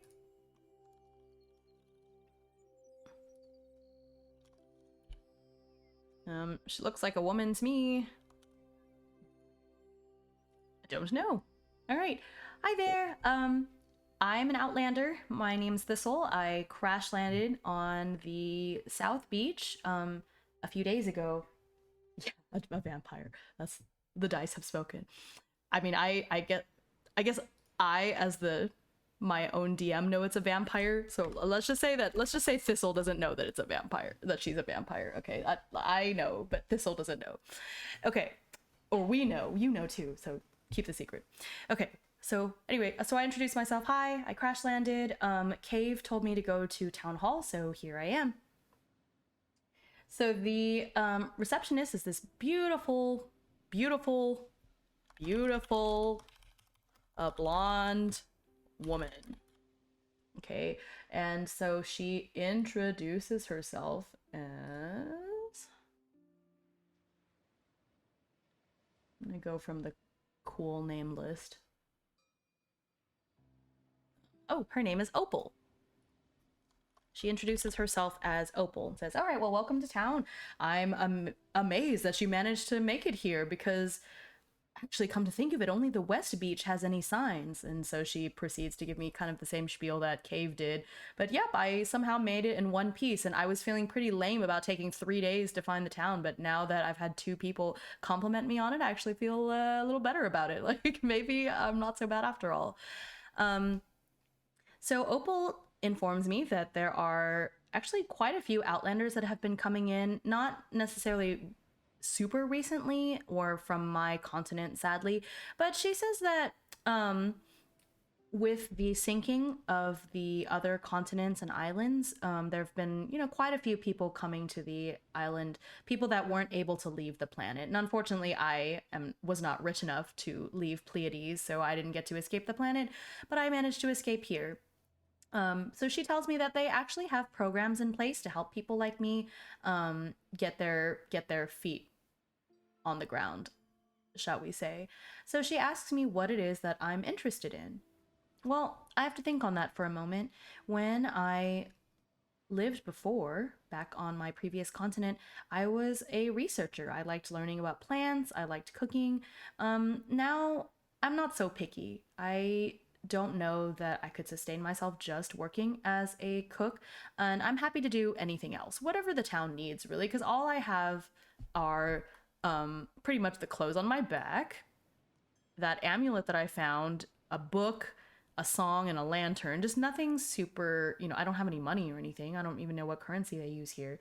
Um, Turns out they mostly do a lot of bartering, according to Opal. So currency isn't a huge thing. People just kind of owe each other favors. It's a nice place like that. Um, and so she tells me that, all right, so for now, there's a room in this, well, it was an inn. Now it's kind of more of a bed and breakfast type of place. The inn proper is full up. They have all these different visitors from other planets and such. So the inn is full up, but this ramshackle bed and breakfast still has some space. So while I'm still trying to figure out where I'm going to live and what I'm going to do, she points me towards the bed and breakfast, which is called the Cozy Nest. Okay, so let me write this, copy this down. Okay. Cave tells me to go to town hall. All right. So with this is going to, I really want to make my goal find my place on Hope Isle. I want to figure out what it is I can do here. A way that I can be useful in a way, you know what I mean? So that is pretty important. So let's say it's urgent. Well, let's say critical but simple. Okay, so let's say critical but simple. So that's 3 boxes.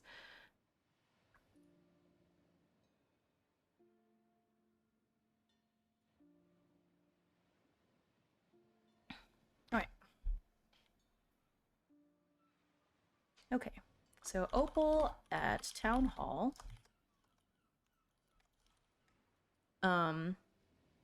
Points me towards the Cozy Nest, a run-down bed and breakfast. I can stay here temporarily, but I really need to figure out what it is I want to do here and what I can contribute to Hope Isle. Because I really don't know right now. Okay. So I don't need this promise anymore, actually. So you know what I'll do is I'll actually just get rid of this one. I never did find a good place to make camp, and I guess I really didn't have to. Because now I've found a place.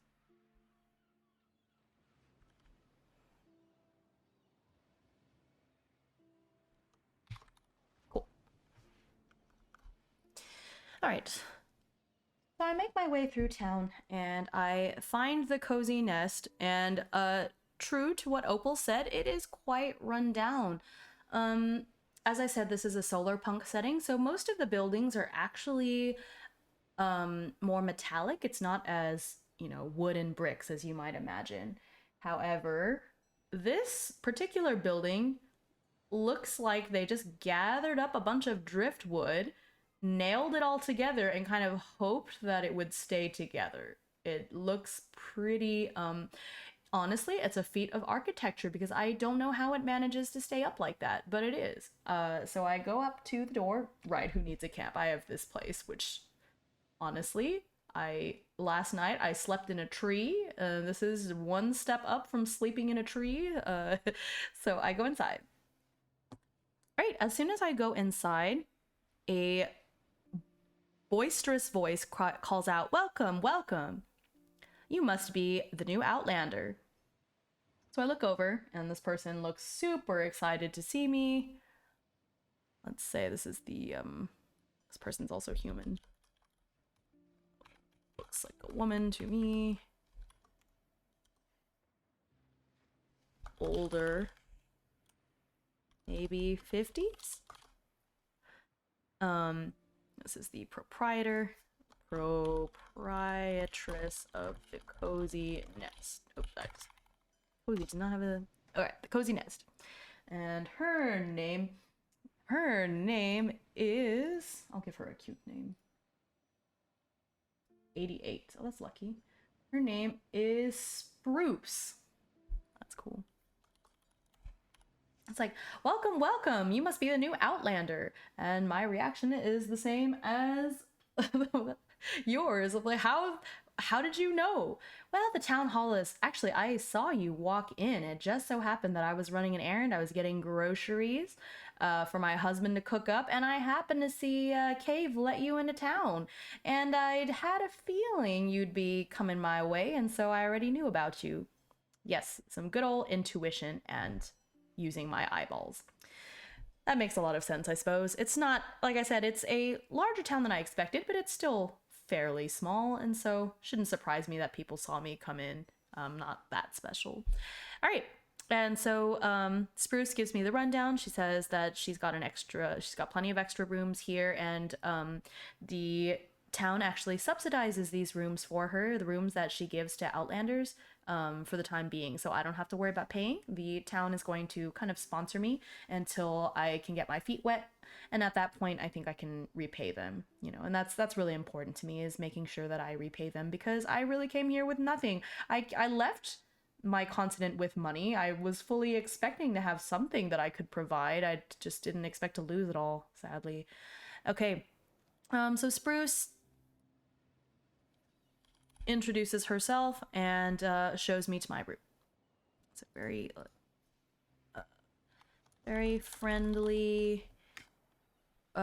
friendly older woman. Runs the Cozy Nest, which is subsidized by this town, with her husband, who is the cook. Cool. Okay. So she shows me to my room. So I did say that this looked like a huge pile of driftwood. It seems like there's 4 floors, so it's actually a pretty big building. And she shows me to a room on the 3rd floor. The stairs are so creaky. So creaky. I don't know how I feel about this, but you know what? Beggars can't be choosers, right? My room is 303 in the Cozy Nest.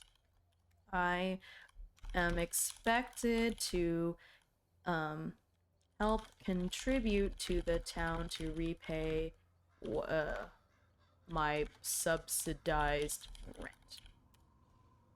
I guess it's kind of like rent. Okay, cool. So she lets me go into my room, and I start settling in. It's a pretty small room. It's plenty enough for me to live on. Oh, why did the music get all creepy? Why did that happen? What? Oh, I see. There's a queue. Aha. Oh, no wonder I could hear the... Okay, here we go. So I'll put this on repeat. Ooh. So it's like, why is it spooky music? Yeah, what's the weird building? What could happen? Okay. All right. There we go. Back to the town music. Okay. So the room is pretty bare bones. Again, beggars can't be choosers, but it's way more comfortable than sleeping in a tree. There's a bed, there's a little nightstand that I can store things in. Not that I really have many things to store in it, but I go ahead and lay my backpack down. She even gives me some new clothes, just something that doesn't look so so worn, right? So I even get like a nice, you know, trousers and kind of robe looking shirt that I can wear, and it's comfortable, but it also seems like something I can move around easily in, so that's nice. Okay, so with that, I do want to start finding my place. I'm gonna go... So I after settling in and making sure that my key works, I go back down to talk to Spruce and I ask her if there's any like jobs or things in town that I can do, like tasks that I can do for the time being. Because I think that right now I don't really know what I want to do, and so that would be nice if I could, you know, have something, I suppose. So she points me to the Townie, the request board, which is actually right outside the cozy nest. Sorry, not the inn, the cozy nest. So I'm gonna go out there and have a look and see if I can help somebody. It's now late afternoon. Technically, I think time technically should pass, but this is the game mechanic. So let's say it's the mid-afternoon at this point. All right, so I'm gonna go up to this job, this request board and see if there's something I can do.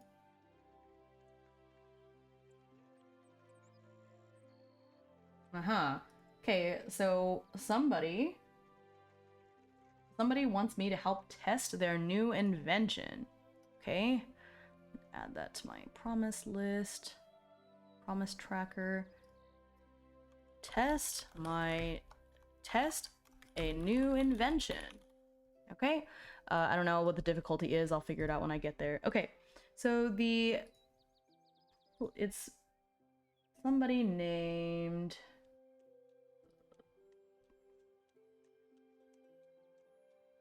Actually, I have their job first. Okay, so it's the village toy maker. I'm working on this. The toy maker. I don't know. And their name, according to this job posting, is... We'll do a... Should I do a cool name?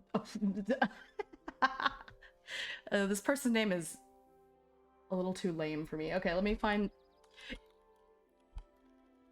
Maybe I should do a random name from behind the name instead. Okay, well, according to this random list, his name was supposed to be... Their name was supposed to be Phantom, but that's a little bit too... That's a little too weird for me.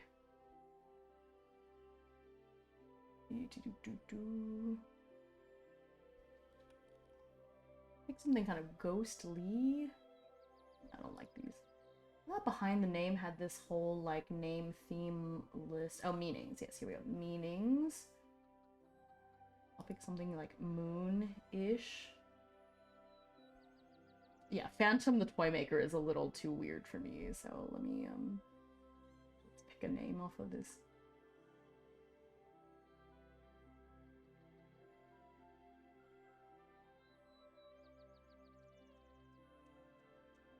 Okay, I like this better. This is like protected by the moon. All right, so it...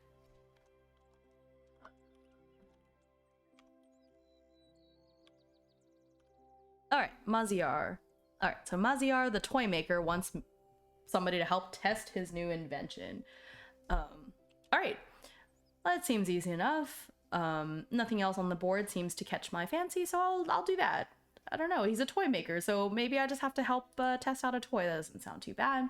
So I head on, I follow the... Well, I kind of inquire. I have the skill to inquire, so I inquire about town, since I don't really know my way around that well, to find where this guy is. Well, there's a big shop, actually, that sells various things from groceries to dry goods, and then across from that shop is a department store looking place, so they've got more like clothes, textiles, and toys. And so Maziyar works at... Oh, I want this to be darker. At the... let's call it the department store.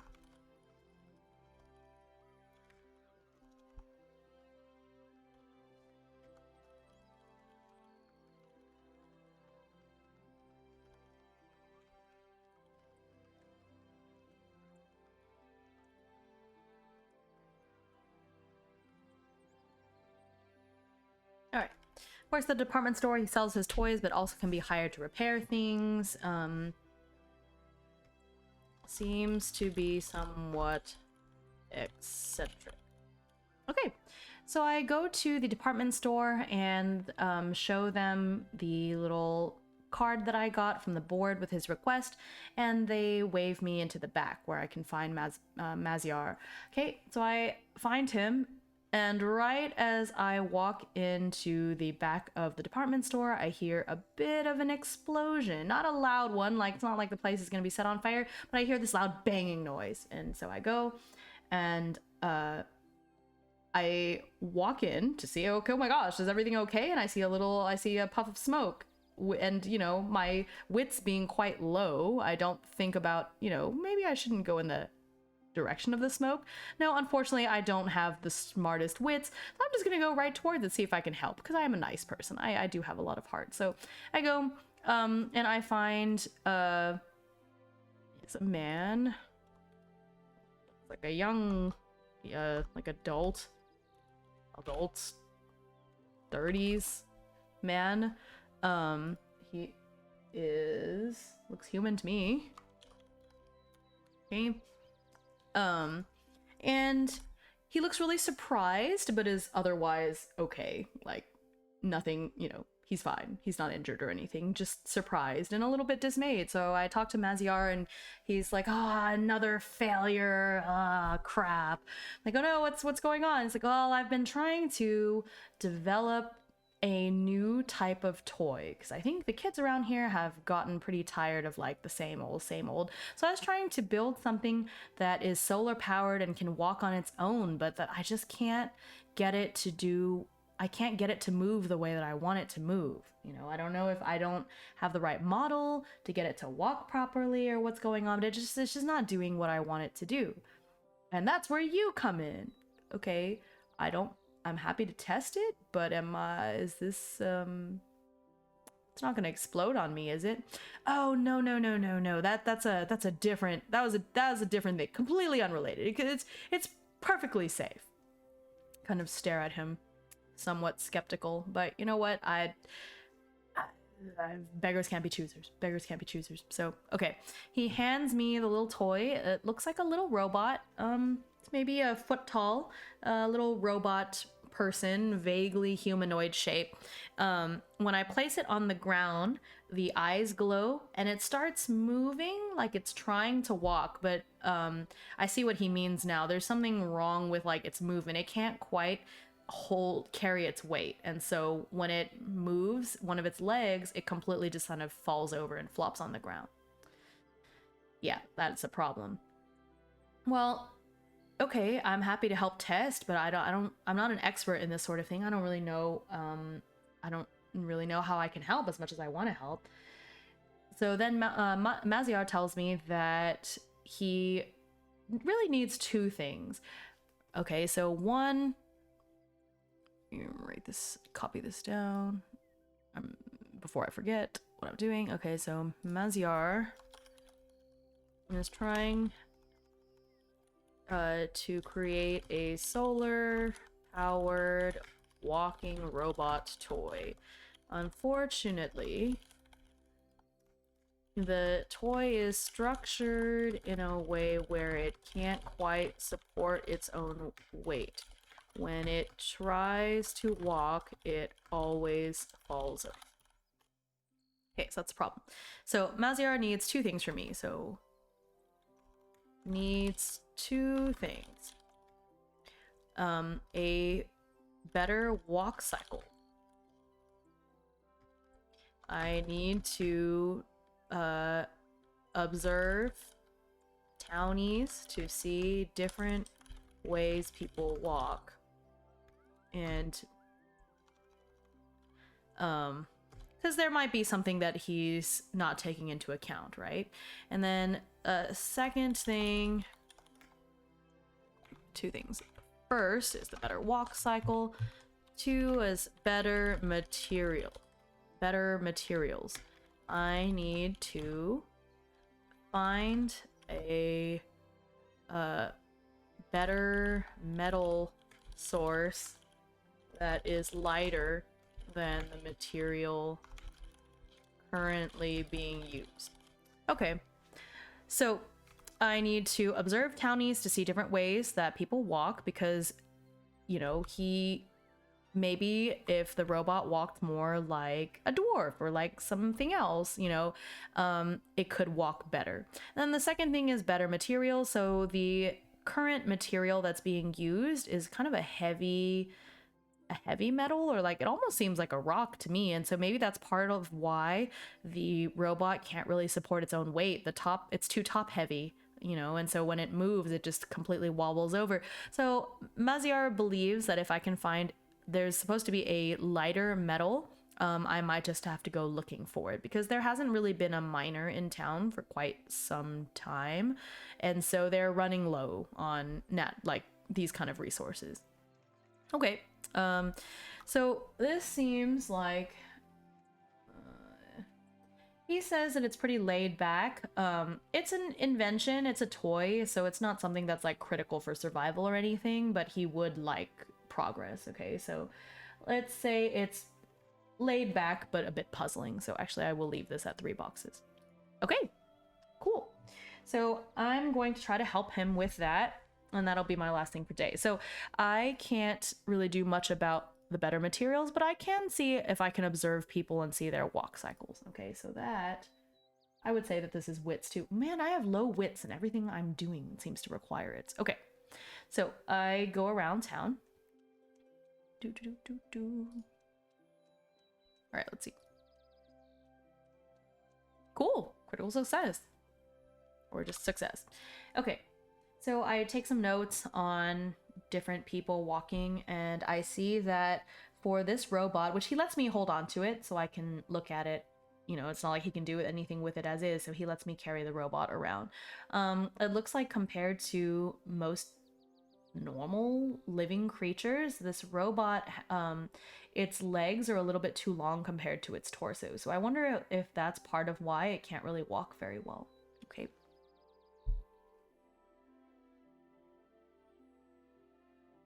Yeah, so I keep making a note of it, making note of how other people walk. I do also realize, hey, I think that's the big thing, is the proportions are off, right?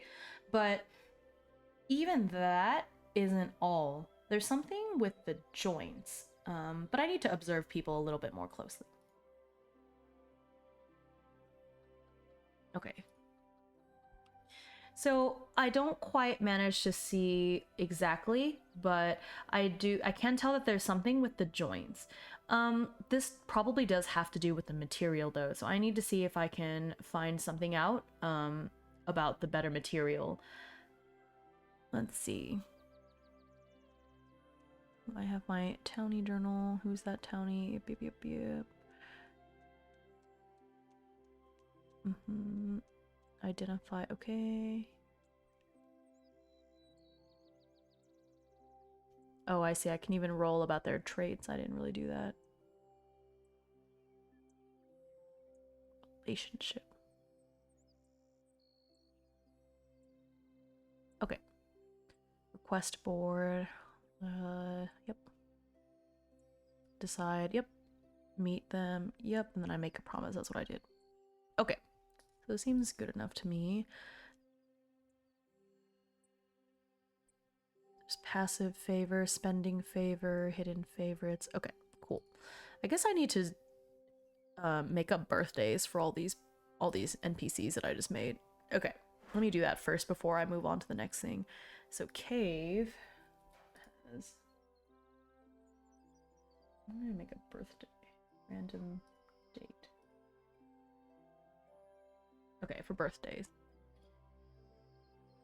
So Cave's birthday is fall 4. Oops. You didn't see that. And I'll add that to the calendar too. Fall 4. Cave's birthday. Okay. And then let's roll another one for Opal.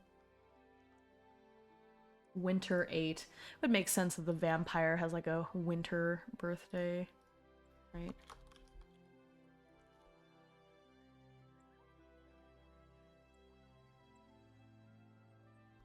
Which I don't even know that Opal's a vampire at this point.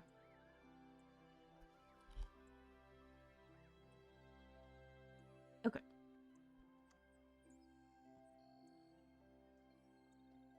This is spruce. I already forgot what it was. Spruce is... Oh. 80, winter 5. Yeah, spruce tree. It's an evergreen tree. That makes sense.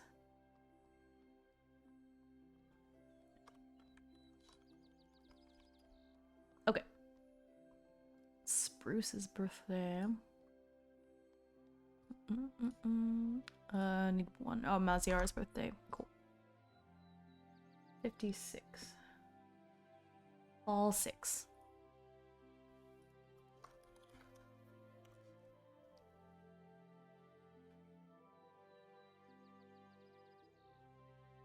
Also Community Garden Day. Cool. Alrighty.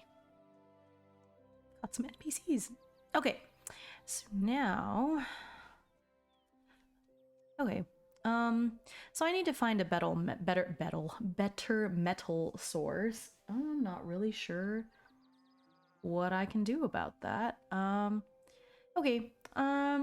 I head back out of the department store and I'm going to talk to the store clerk and see if they have any ideas. Okay. Which means I get to make another person.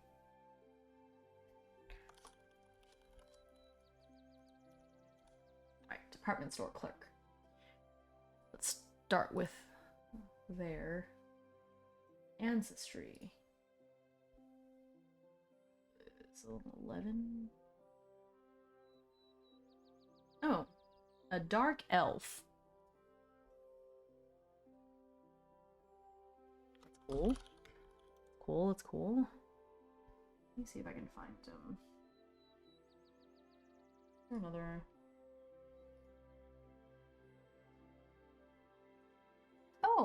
Oh, there's a random chart for age, pronouns, and presentation. All right, let's do that.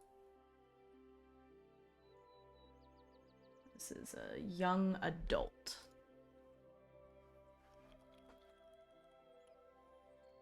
Gender presentation is feminine. Pronouns.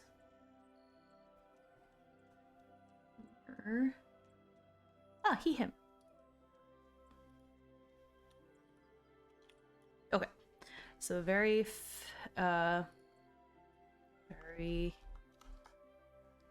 effeminate, dainty looking dark elf. But has a deep, sultry voice. Nice. Okay. Effeminate, I don't know. I don't really like that word. It's fine. Okay. Effeminate, dainty looking dark elf that has a deep, sultry voice. Let me see what other Townie traits. Cool. Let me roll on this one, see what their personality is like. Street smart. Street smarts. All right. And then their name.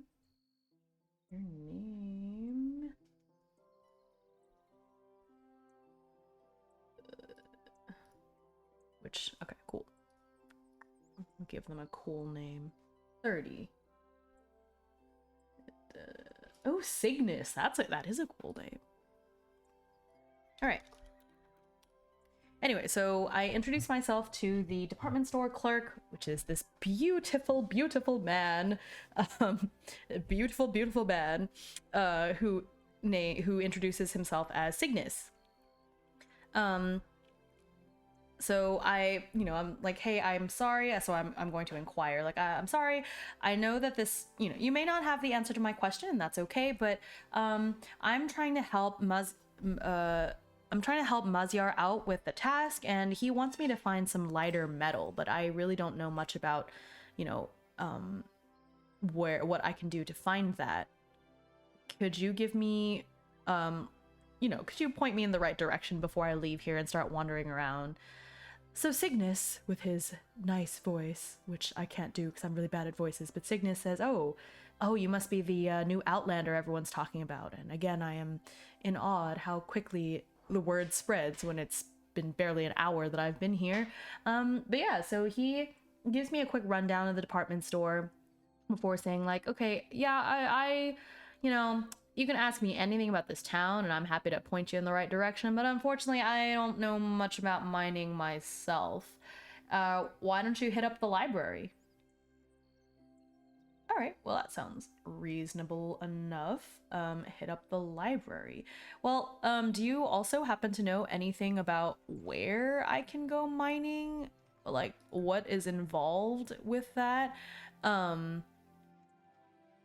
And apparently there is a mountain, like a mountainy area further to the north, and that, you know, so Cygnus points me in that direction and says, okay, well, I again don't know a whole lot about it, but you know, you can go mining up in the north, even though it doesn't look like mining is a thing here. I guess it's foraging. I don't know, I'll figure it out.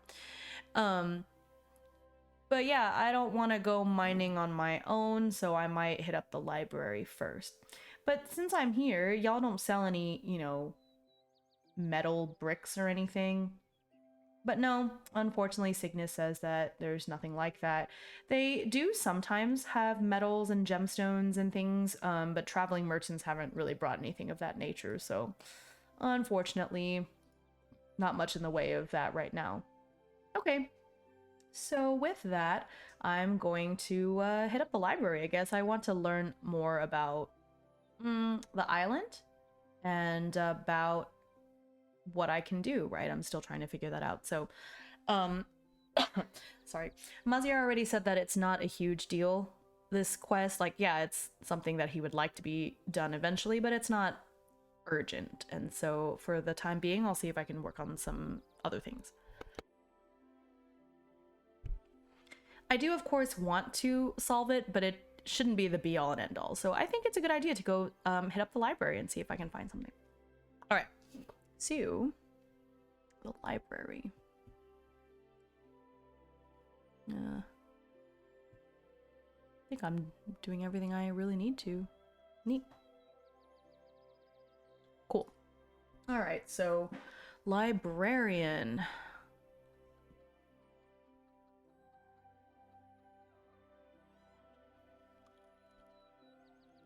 Librarian is a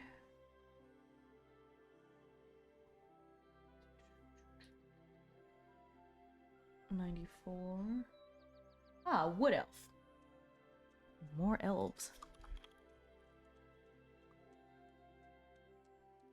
Wood elf. Who is a young adult, or they look like a young adult, but you know, elves are often older than they look, so it's kind of hard to tell. It's they with masculine gender presentation, so a bit sharper in presentation. Oh, I forgot about birthdays. Birthdays for the two elves.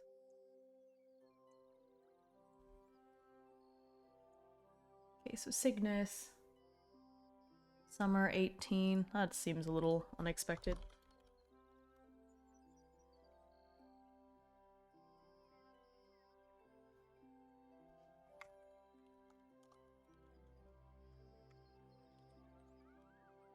Okay, and then for this new person, Winter 9. That's a lot of winter birthdays. I'm gonna be giving lots of gifts around this time. Goodness. Oh, I actually don't know this person's name yet. 50.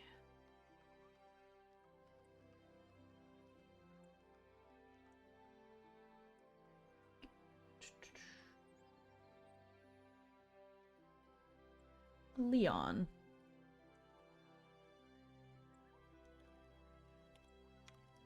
Alright. Leon the librarian. I already forgot. Was it Winter 8? Winter 9. Okay. So his traits. Main personality trait, I suppose.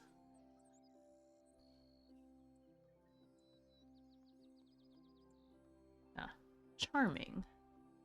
I don't like competitive or chatty. I already have a chatty person, so let's make him charming. Charming librarian Leon. Okay.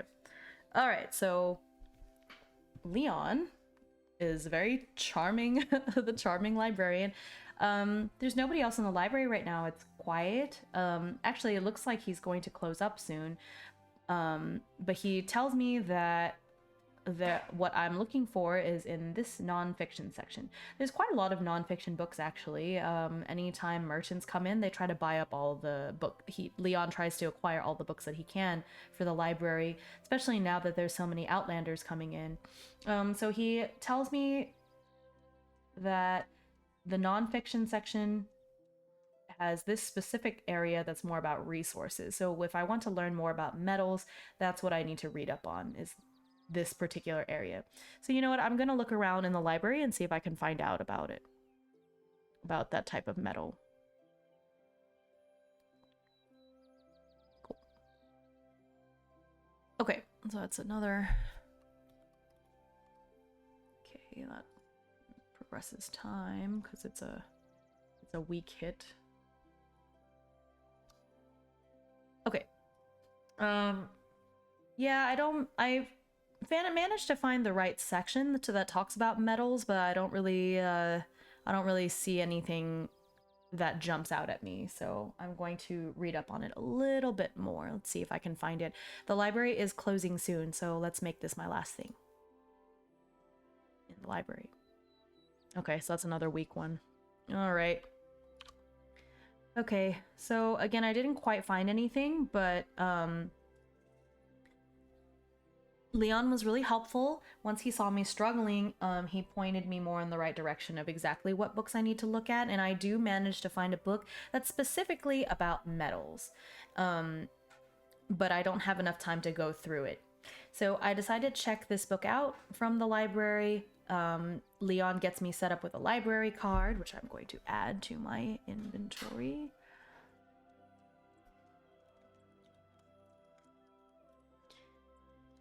And I'll put one for the one book that I have right now. So I have my library card now, and he lets me check out the book about mining, or about minerals.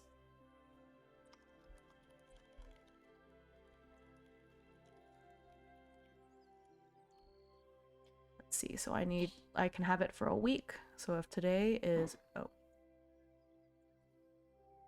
if today is spring 3, then I have until spring 8 to return it.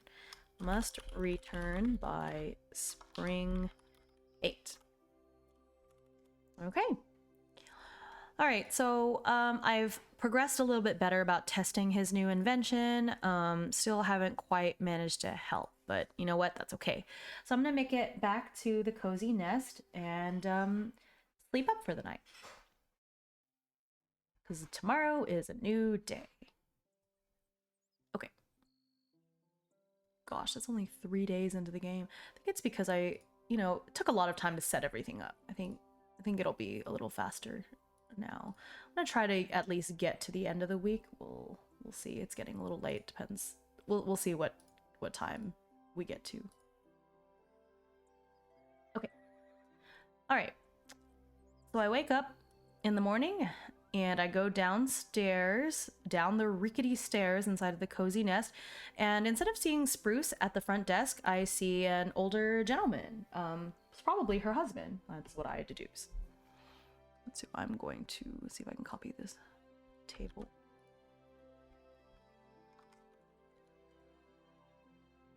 So this is Spruce's husband.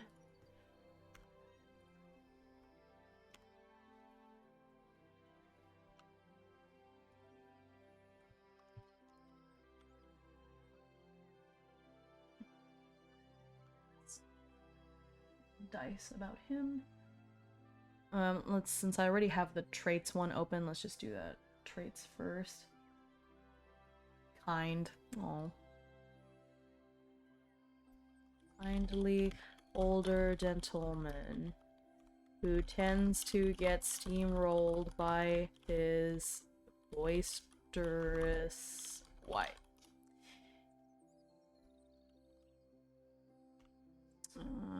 Roll some other things.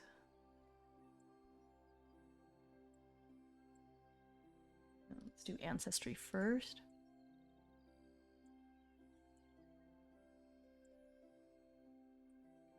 Oh, that might be a little strange.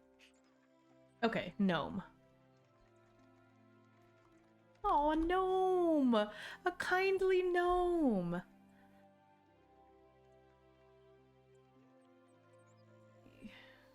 Presentation is...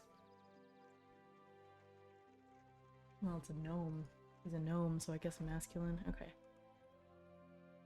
Okay. Name...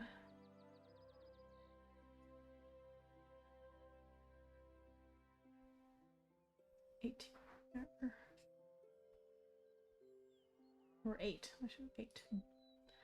Oh, Basil! That's cute! Spruce and Basil! Basil? Basil. Basil is cute. Basil! Okay. When is Basil's birthday? This is so cute. I love this town. Basil's birthday is... Spring 5. Oh, it's coming up! Oh no, Basil's birthday! Basil's birthday is tomorrow? Basil's birthday is tomorrow. Okay. Alright. Anyway, so I see Basil. Good morning! I don't believe we met yesterday, but I'm Thistle. And so I introduced myself once more, and Basil introduced himself. Very, very kind. I do notice as I peer over at him that he is standing on a stool so that he can be above the counter. Cute. Okay. Anyway, so he whips me up a nice breakfast, so I have my cozy nest breakfast, and then I go out into the world. All right. So I want to see about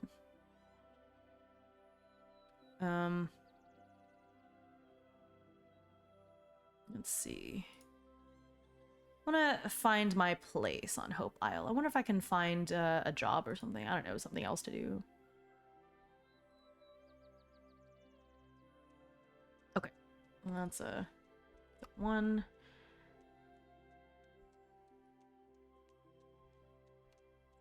Okay, so I start poking around to see if there's any place that's like hiring. I wonder if I can get a job somewhere. How to have a job. I want to work part-time for the money. Yeah.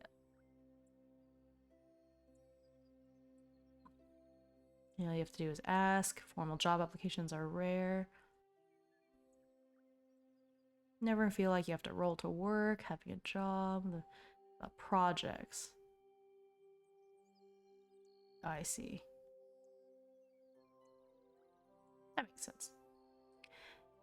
So it doesn't look like there's much to do.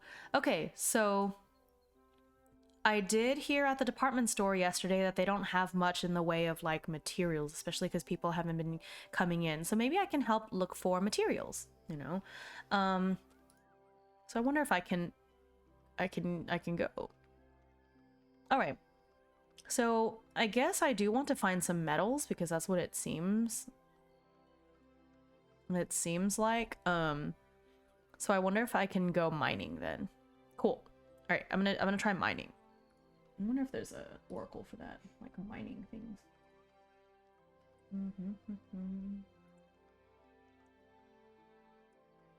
Resources.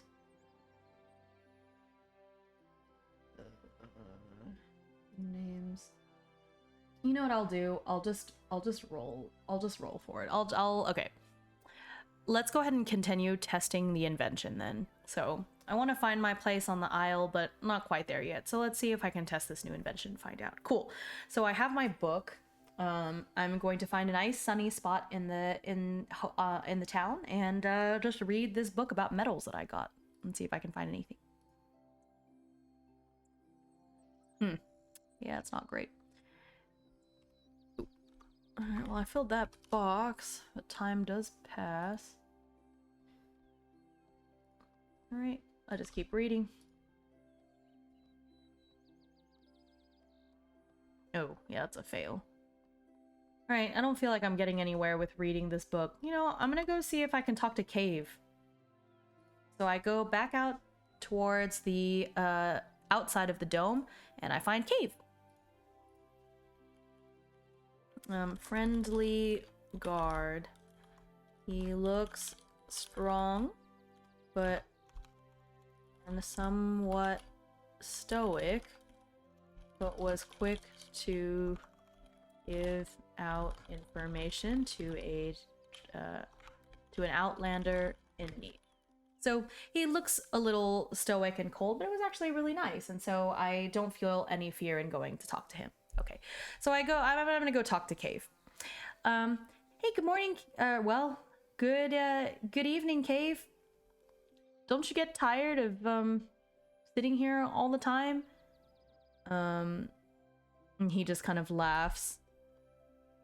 Just sort of laughs, but no, you know, I'm just glad to have a purpose. And anytime I need to take a break, people will switch with me easy. It's not like I have to stand out here all day, but it's fun. I like watching the trees. I like meeting new people and just kind of standing here. I see everyone that comes in and out, and it's, you know, I don't hate it.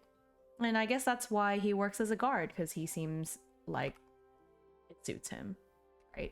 So I decided to ask Cave, you know, like, hey, so I explained about how I'm doing this job for Maziyar and I want to find more metals and things because it seems like we're running low on those kind of resources in the village. And he's like, yeah, we don't really have people that go out and gather materials anymore. We used to, but they've kind of moved on. And so we're starting to run low a little bit. We've got lots of people living and we're very self-sufficient in the way that, like, we got people, you know, growing plants and growing vegetables and things. But yeah, if you want to do some mining, I think that people would really appreciate that.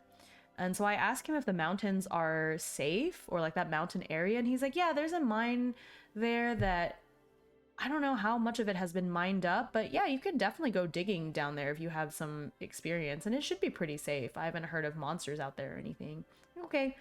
I might want to have somebody go with me though. Do you think that there's anyone in town that could be like an escort? You know, someone that's a little better at fighting than me or anything like that? I don't know. I just feel kind of nervous mining on my own. And he's like, well, why not have Maziyar go with you?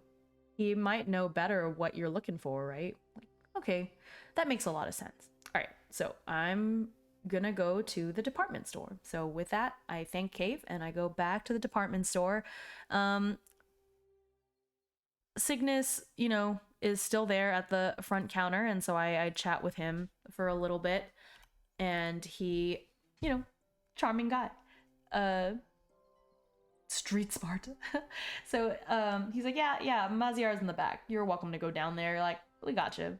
So I go back there to talk to Maziyar, and it's like, hey, so I've learned a little bit more. I have this book on metals that I'm still trying to puzzle through, but I did find out that there is a mine that hasn't been completely dug up and it's to the north of town. Do you think that you might come with me? Like, I'm just worried to go down there alone.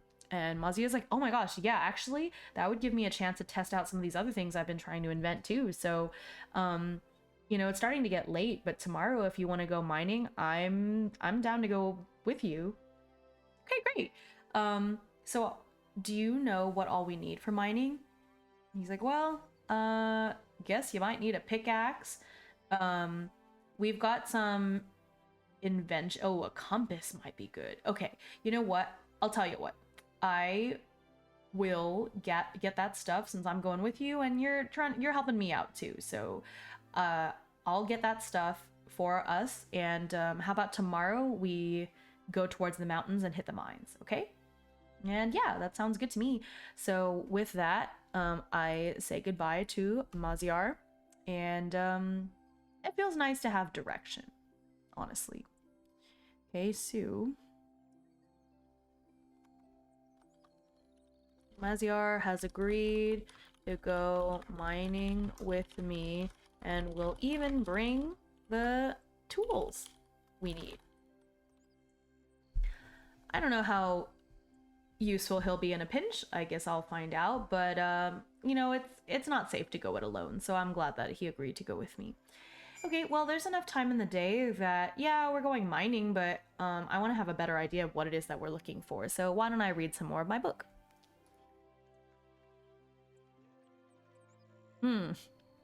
That didn't go so well. Yeah, this book is a little over my head. You know what? So I'm gonna go back to the library. So it's late. I run to the library. Leon, just stay open for just a minute. I need something else. I need something else. And he just laughs and he's like, you know what? Nobody's been in this library all week, really. So in the face of someone who actually is interested in a book, yeah, I'll let you in. It's fine. It's really, the open and close times are really more of a suggestion. You know what I mean? It's fine. Don't worry about it. So he lets me in, and I return the book about metals, because clearly is not helping me out very much. So I find a book called Mining for Dummies. Read that. I'm going to read that instead. Please. Cool.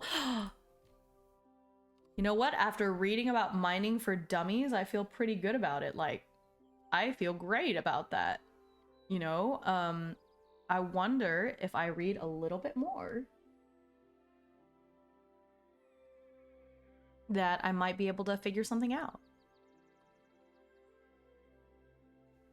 Okay. Well, I don't want to progress. I feel like I can't progress this without actually going mining, so I'm gonna leave that there.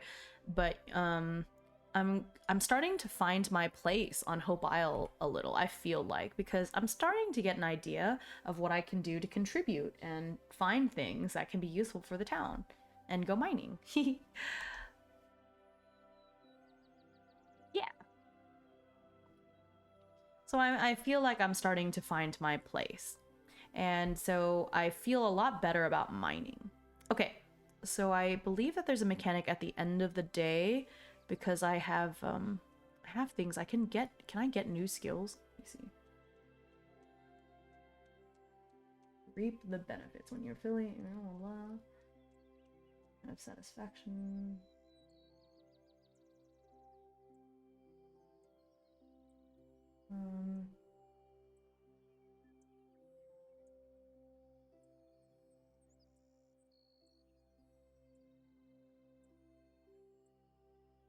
I see. Okay.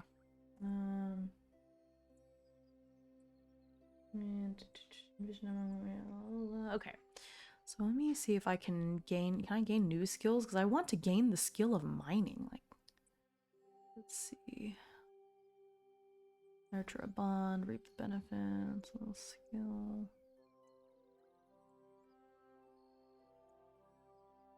Ah. I can spend satisfaction if I want to purchase a skill. Oh, 2 satisfaction to purchase a skill. Okay. So since I've read about that, I think I feel pretty good about, let's have the skill of mining.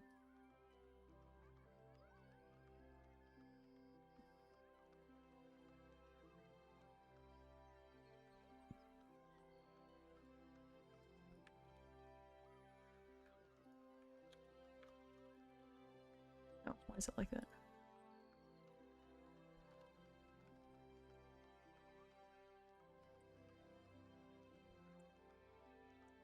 It's supposed to be Rubik.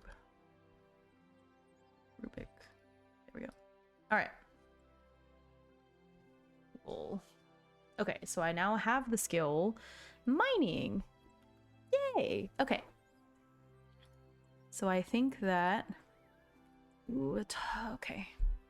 +1 tick on a hit. Oh, I see. Oh. You know what? I should have been able to get more of this because I just inquired in order to do that. Okay, I'm gonna give myself another tick on finding my place just based on that. All right, I feel better about this. Okay, so now I have mining as a skill because man, that book about mining for dummies was really something. Like I feel great about that. Okay, so with that, yeah, I feel good about mining tomorrow. Okay, and you know, combining my knowledge now from mining for dummies with that other book about metals, I think I have a pretty good idea about what I need to find. Okay, so let's see. To see metals. Called. Let's call it star iron. After reading up on it, I feel like I understand how to mine. I think the lighter material that Maziyar needs is star iron, which should be available in the mine. I'll know it because it glows in the dark. Cool. That's what I've figured out with all my books. So with that, I'm going to go to sleep. Go to sleep because Maziyar and I have a full day of mining ahead. Cool. All right. Let's see. How much do I get from nurture a bond? Favor. Okay.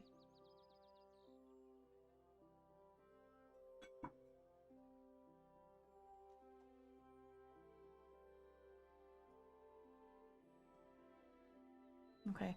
Yeah, I was just reading that about favor. Heart events, you get tender moments, favor, and gift. But I kind of like the idea of pay it forward. Favor is tracked individually. Doing something nice. Okay. Yeah, it's part of, yep, okay, so I did that. Can earn favor by completing a promise.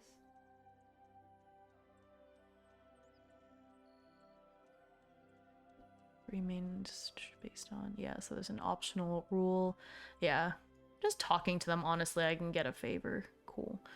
Optional favor generation, sharing the favor, nurture a bond, so I can spend favor.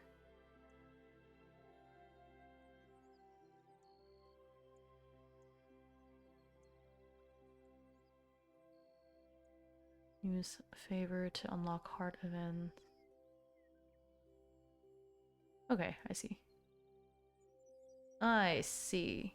Okay, cool. I'll get to that. All right, so wake up the next morning.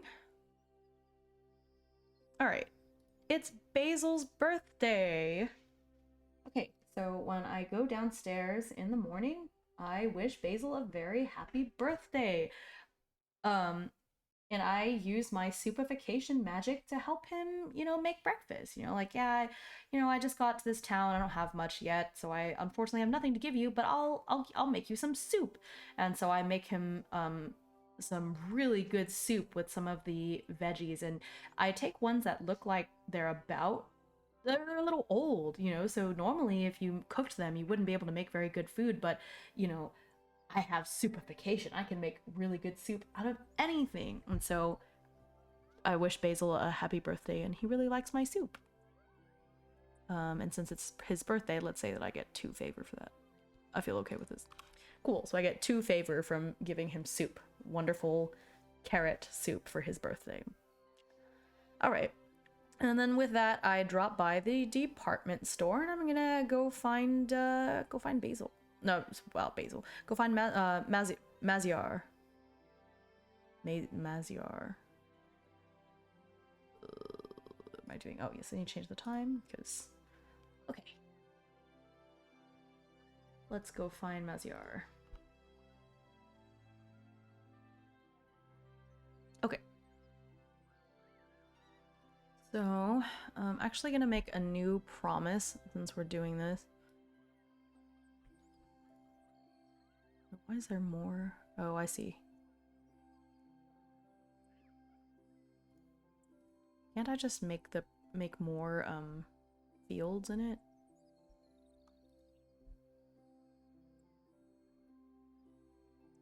Okay. I wonder if I should make a separate document that has like the archive. You know what I'll do? I'll just do this as I go. Okay. For now, I'll fill this out, and then when I finish today's stream, I'll take all of the old ones and put them in a separate document just so this thing doesn't get bogged down. Okay. So I need to find successfully mine star iron. Okay. So I want to mine some star iron. That's what we need.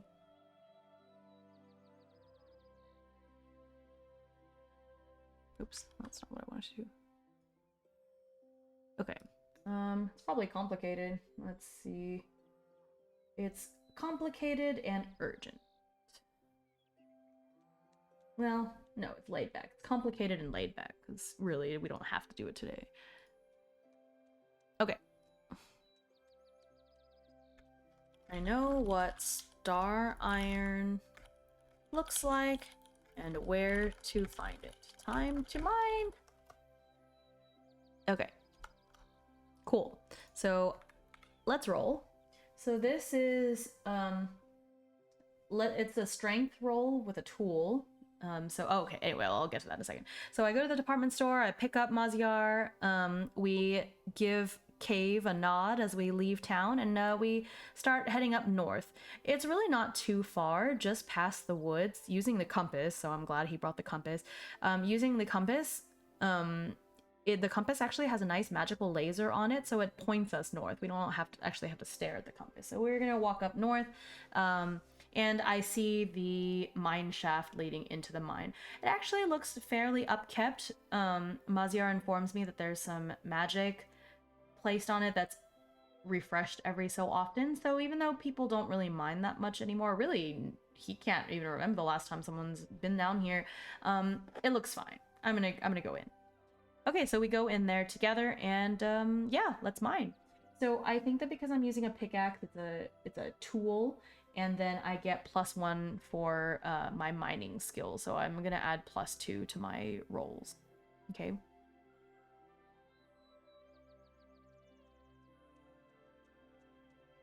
Okay, so that's a 1 tick. It does pass time. Oops. Okay. Let's just keep mining.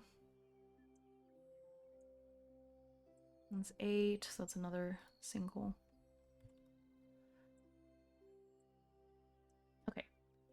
We take a break, and I use my soupification skill to make us some soup, some rock soup, which Maziyar looks at in utter confusion, but then when he eats the soup, of course it's amazing, because my soupification skill makes all of my soup taste amazing. It's not super filling, of course, but we get some iron, some calcium, you know, it's good for you. But he's amazed and bewildered at how good it tastes, and I think I gain a little bit of favor from him just from the sheer, like, what the heck? This has no business tasting as good as it does. Okay. And so then, we keep mining. Okay, so that's a critical success. That's 2 ticks, and let's say it's 3 ticks because it's a critical success.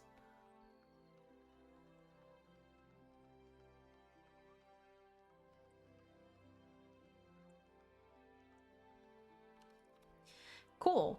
I feel really good about this. Okay, so I think we're close to the vein. I see some, you know, glowing down this corridor. We're gonna go down this part of the mine instead. Okay. Okay, so we do manage to find the vein of star iron. Aren't quite able to mine it yet, but we feel pretty close. It's good. At least I know where it is. We know where it is. Okay. Oh, so close. It just, you know, even though I read about how I read the book about mining for dummies, it's not like I became a master miner or anything. So, we've both of us with our pickaxes have gotten pretty deep into it. I can see the glowing now, so I just have to dig out more chunks of it. Last try before we leave. It is unfortunately a failure. Okay, well, unfortunately Maziyar and I aren't able to finish getting the star iron. However, I make a note of which way, or how to get to it, of how to get to the star iron vein in the mine. I'll come back tomorrow. So Maziyar and I head back to town. Cave is kind of concerned that we got back so late, but I tell him, like, hey, you know, we had a mission and we didn't quite fulfill it, but we made really good progress. So sorry, I'll try not to get back so late tomorrow, but we're so close to being able to dig it out, so I think tomorrow should be fine. Maziyar, who's all excited now by actually finding the star iron vein, he's like, I can't believe it, Outlander. You just got here and you already found the star iron. That's awesome. So he promises to go with me the next day too. All right. Okay. What's Community Garden Day? It's Community Garden Day.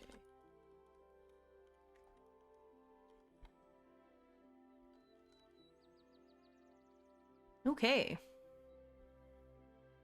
Well, apparently it's Community Garden Day. Okay. Everyone in the town works on the local community garden. Please don't let this fool you. There's a lot of leisure. Ooh. Okay. I do not have any crops to give anyone, but you know what? I do want to go mining, but Maziyar is like, you know, it's your first community garden day. You really should experience it. So he invites me to go with him to community garden day. So I go into the community garden and I see some places where there's a whole plot that's just empty. So you know what? I think maybe that might be something that I can do as well. So I'm gonna progress my find my place on Hope Isle. I'm inspired by looking at this community garden.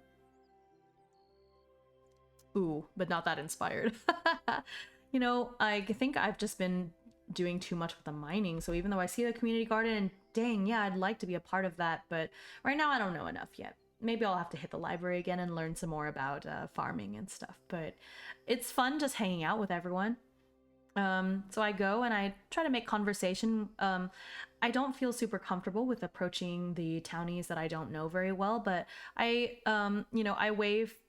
I talk to Opal, who looks a little bit less, she doesn't look so stressed out. Not that she was super stressed when I saw her before, but she, you know, it's a desk job. I can't imagine that it's the most fun thing, but she looks like she's really letting loose, and she's got her hair tied up as she works in the garden, and she and I strike up a good conversation.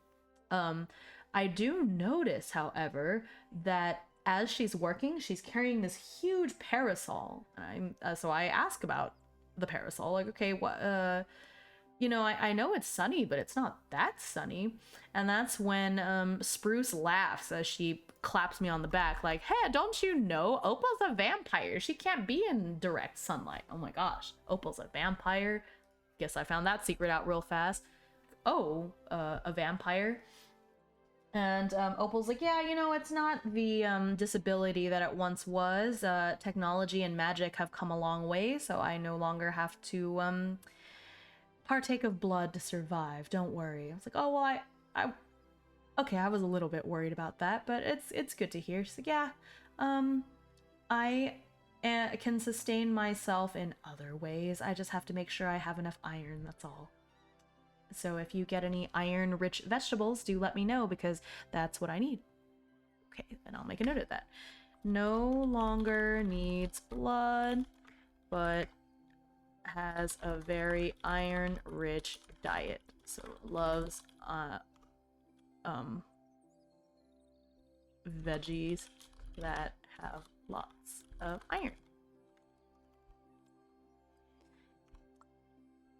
She's strictly vegetarian.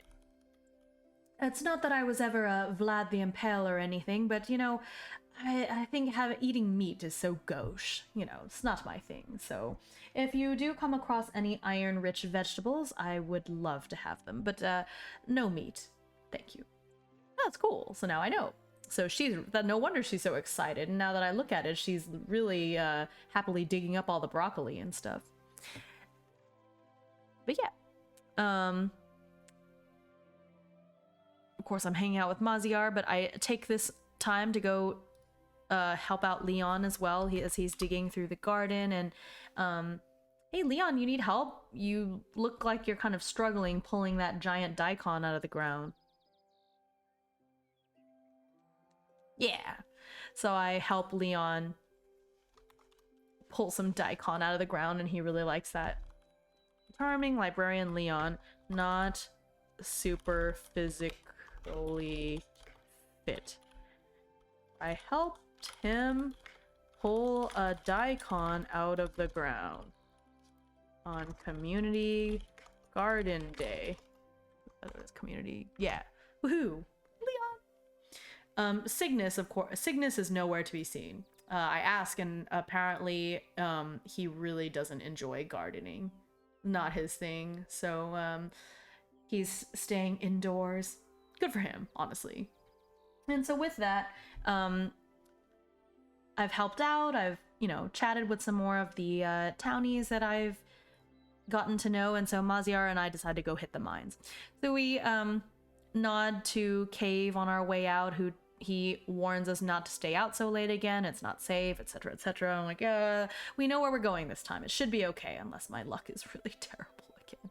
And so we go back to the cave, and I follow my notes to get back to where we had found the star iron before.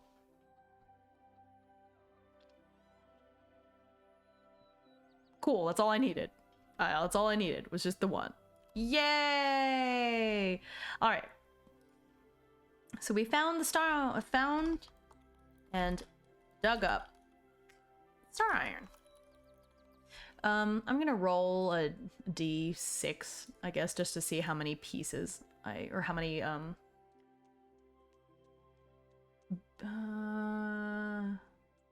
ores, I guess, I dig up. Okay.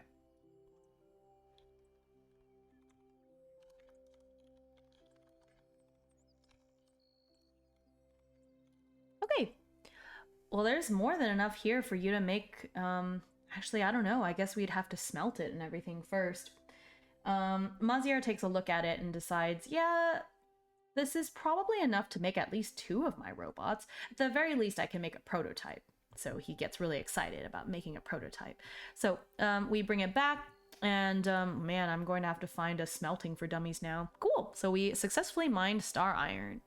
So I get 2 satisfaction. Oh, that did progress a time though. Right? Okay. So with that, wait, what did I just do? I had 2. Oh, now we have 4 satisfaction. Okay, cool. All right.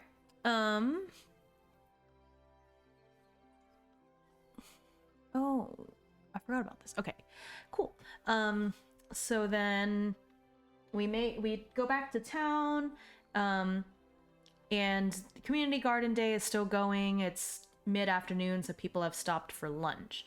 And so I decided to go to the department store and talk to Cygnus, because Cygnus knows stuff. He's street smart. Maybe he'll know about smelting. So I go and talk to Cygnus, and his eyes light up when he sees the star iron. I decide to split the star iron with... Oh, you know what, actually? So I decided to split the iron with Maziyar. And I give Maziyar all of my information about the better walk cycle. So I tell him, you know, I think that the torso needs to be longer, because that's the problem, is that the torso is too big, and like I think the weight is imbalanced somehow, because looking, no matter what type of person, whether it's a human, the elves, the dwarves in the town, all of them, the proportions are a bit more balanced. So I think that the robot will have an easier time walking if it's torso, you know, work on the weight balance. So Maziyar agrees, and so I go to the I give him some of the star ore, the star iron. And then I talk to Cygnus, whose eyes light up, and he's like, actually, I do know how to process that. We have something for that in the store. And, you know, since you found some, I want you to use it. So he teaches me how to use the smelter, the little forge, to get these pressed into ingots. And so I do that. So I'm going to progress the testing the new invention by helping Maziyar turn these into ingots. Nice.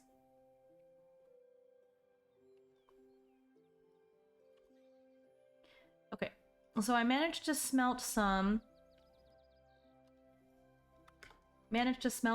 some of the ores, actually make some nice looking ingots. So I hand those off, and he's like, you know, I'm gonna work with these today and see if tomorrow I can come up with a new prototype for the robots. Okay, so you can come by tomorrow and check it out. Thanks so much for your help. I'll let you keep these tools, since I feel like you're going to be doing more mining in the future. Am I right?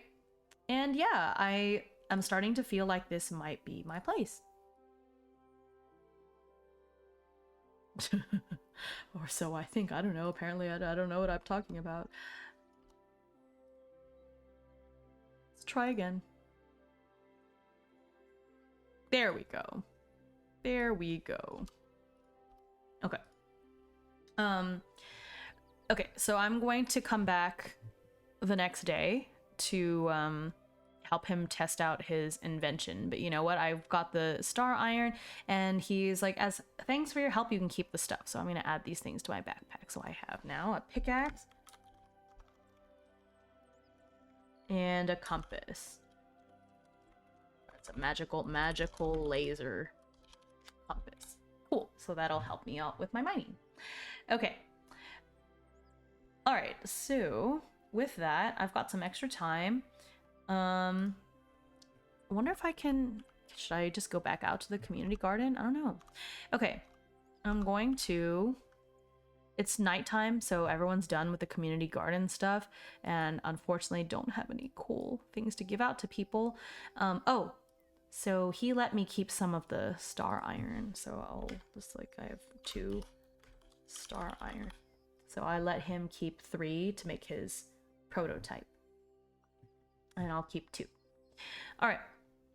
I've got some time. I'm gonna go to the library because, you know, I do want to learn more about Hope Isle. So how is this island thriving? Who all is here? I just want to learn more about it. So that's what I'll progress.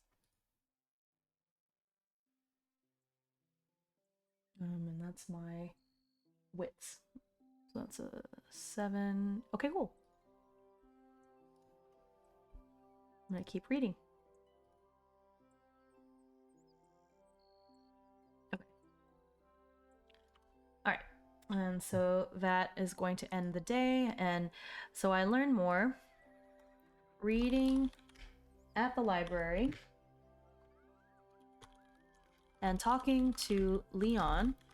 I learn that while the island has been here for a long time, the dome is quite new. It was built by some of the first aliens that came to visit. the dome is actually visible from outer space and serves as a beacon for alien traders and diplomats who want to come to Pleiades. Cool, so I know that much about it. What I've learned from reading. Leon is just super excited that I even want to know more about it, and I tell him, you know, even though I am an Outlander, and it's not that I exactly chose to come to Hope Isle specifically, but I'm starting to really find my place here, and I really enjoy it. And so I want to learn more about Hope Isle. I want to really find my place here and, you know, find what it is that I'm meant to do and get along well with everyone. And so he's happy to talk to me, and we spend a really good time chatting about the history of Hope Isle, and he's really interested in talking to me more about the aliens and things. And so I feel like I've gotten to know Leon really well. Oh, I should get one from Maziyar as well. 2 of them. All right. And so with that, I'm going to go ahead and call it a night in real life. So let me go ahead and stop this so I remember that's the next day. So next time I stream this, I'll pick up from Friends Day. That's cute. Oh, Soup Day is my day. I have soupification. Okay, so it's the end of the day. I'm going to, before I leave, I feel like I'm going to be mining more in the future, and I want to get a, ooh, it's an extra tick. All right, so I'm going to spend 3 satisfaction to get better at mining. So I have a feeling that I'm going to be doing more of that, which is funny because it's not even like a real thing in the rule book. You know, it's like you forage. It's really, you're supposed to be farming. I am not. I am not farming. I am just community resources. Oh, those are kind of community resources. Wait, there's a create a townie in 1 click. I mean, I could have done that this whole time. Wait. Oh my goodness. All right, well, now I have that for next time. That's so funny. Well, okay, so I didn't have to keep switching. Okay. Anyway, so now I'm gonna get better. I'm better at mining. That's so funny because, well, it's a skill. Actually, it was a skill in the Oracle, so I guess it's just not something that's listed here. Crap. Yep. Gather materials. Okay. So I guess it is fine. Refine ore. Nice. That's funny. Manually craft everything mostly. Cool. Okay. So I've become better at mining, and I think that might be more of what I want to do. It might be fun to plant things too, but I think I might barter for that. I don't know if Thistle is really going to be a master farmer at this rate. I don't know. We'll see. Oh wait, I have +3 for heavy tools. Oh man, I should have passed a lot more of those mining checks. Oops. My bad. Okay, it's fine. It's fine. I'll remember this for next time. But I think I spent a lot of time in the stream today just getting a better feel of what it is to do, like the gameplay. Oh, where am I staying? I'm currently room 303 at the Cozy Nest. Okay. I would eventually like to make my own house, so I'd like to gather more, so we'll work on that. Oh gosh, my fishing, I thought fishing would be so useful. It really wasn't. It's more of a passive skill, I guess. Okay, all right, so I'm going to go ahead and call it a night. Thank you so much for tuning in and watching me muddle my way through that, but I have a much better handle of what it is to do now, and so next time I think we should be able to dive right in, because once I had the character made and everything, it started moving along a lot faster. Of course, right now we don't have that many townies. We've got the guard, town hall receptionist, the Cozy Nest proprietress and her husband, a toy maker. There's a lot of people we haven't met yet. Like, I haven't met the mayor, no idea who that is, you know, so we're going to be making more people. I think the first couple of sessions we're just gonna have to make all the townspeople. But now that I have that 1 click, I think that'll help a lot too. Okay. So I'm looking forward to the next one. I'd like to do this at least once a week. Yeah, so maybe this will be my my Thursday. I don't know. We'll see. It might not be a regular schedule. We'll see how it goes. But yeah, thanks so much for tuning in. I hope it was entertaining for you. I'm just kind of making up this story while being assisted by dice rolls. I hope that if it interested you, that you check out Iron Valley for yourself, because hey, now you've watched me play it, so it should be even easier for you to dive in, right? Super fun. It's on itch. I think it's also on Drive Through RPG, wherever these kind of games are sold, really. But yeah, thanks so much for tuning in.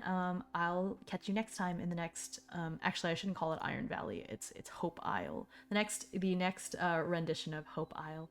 Catch you next time. Thank you for tuning in. Good night.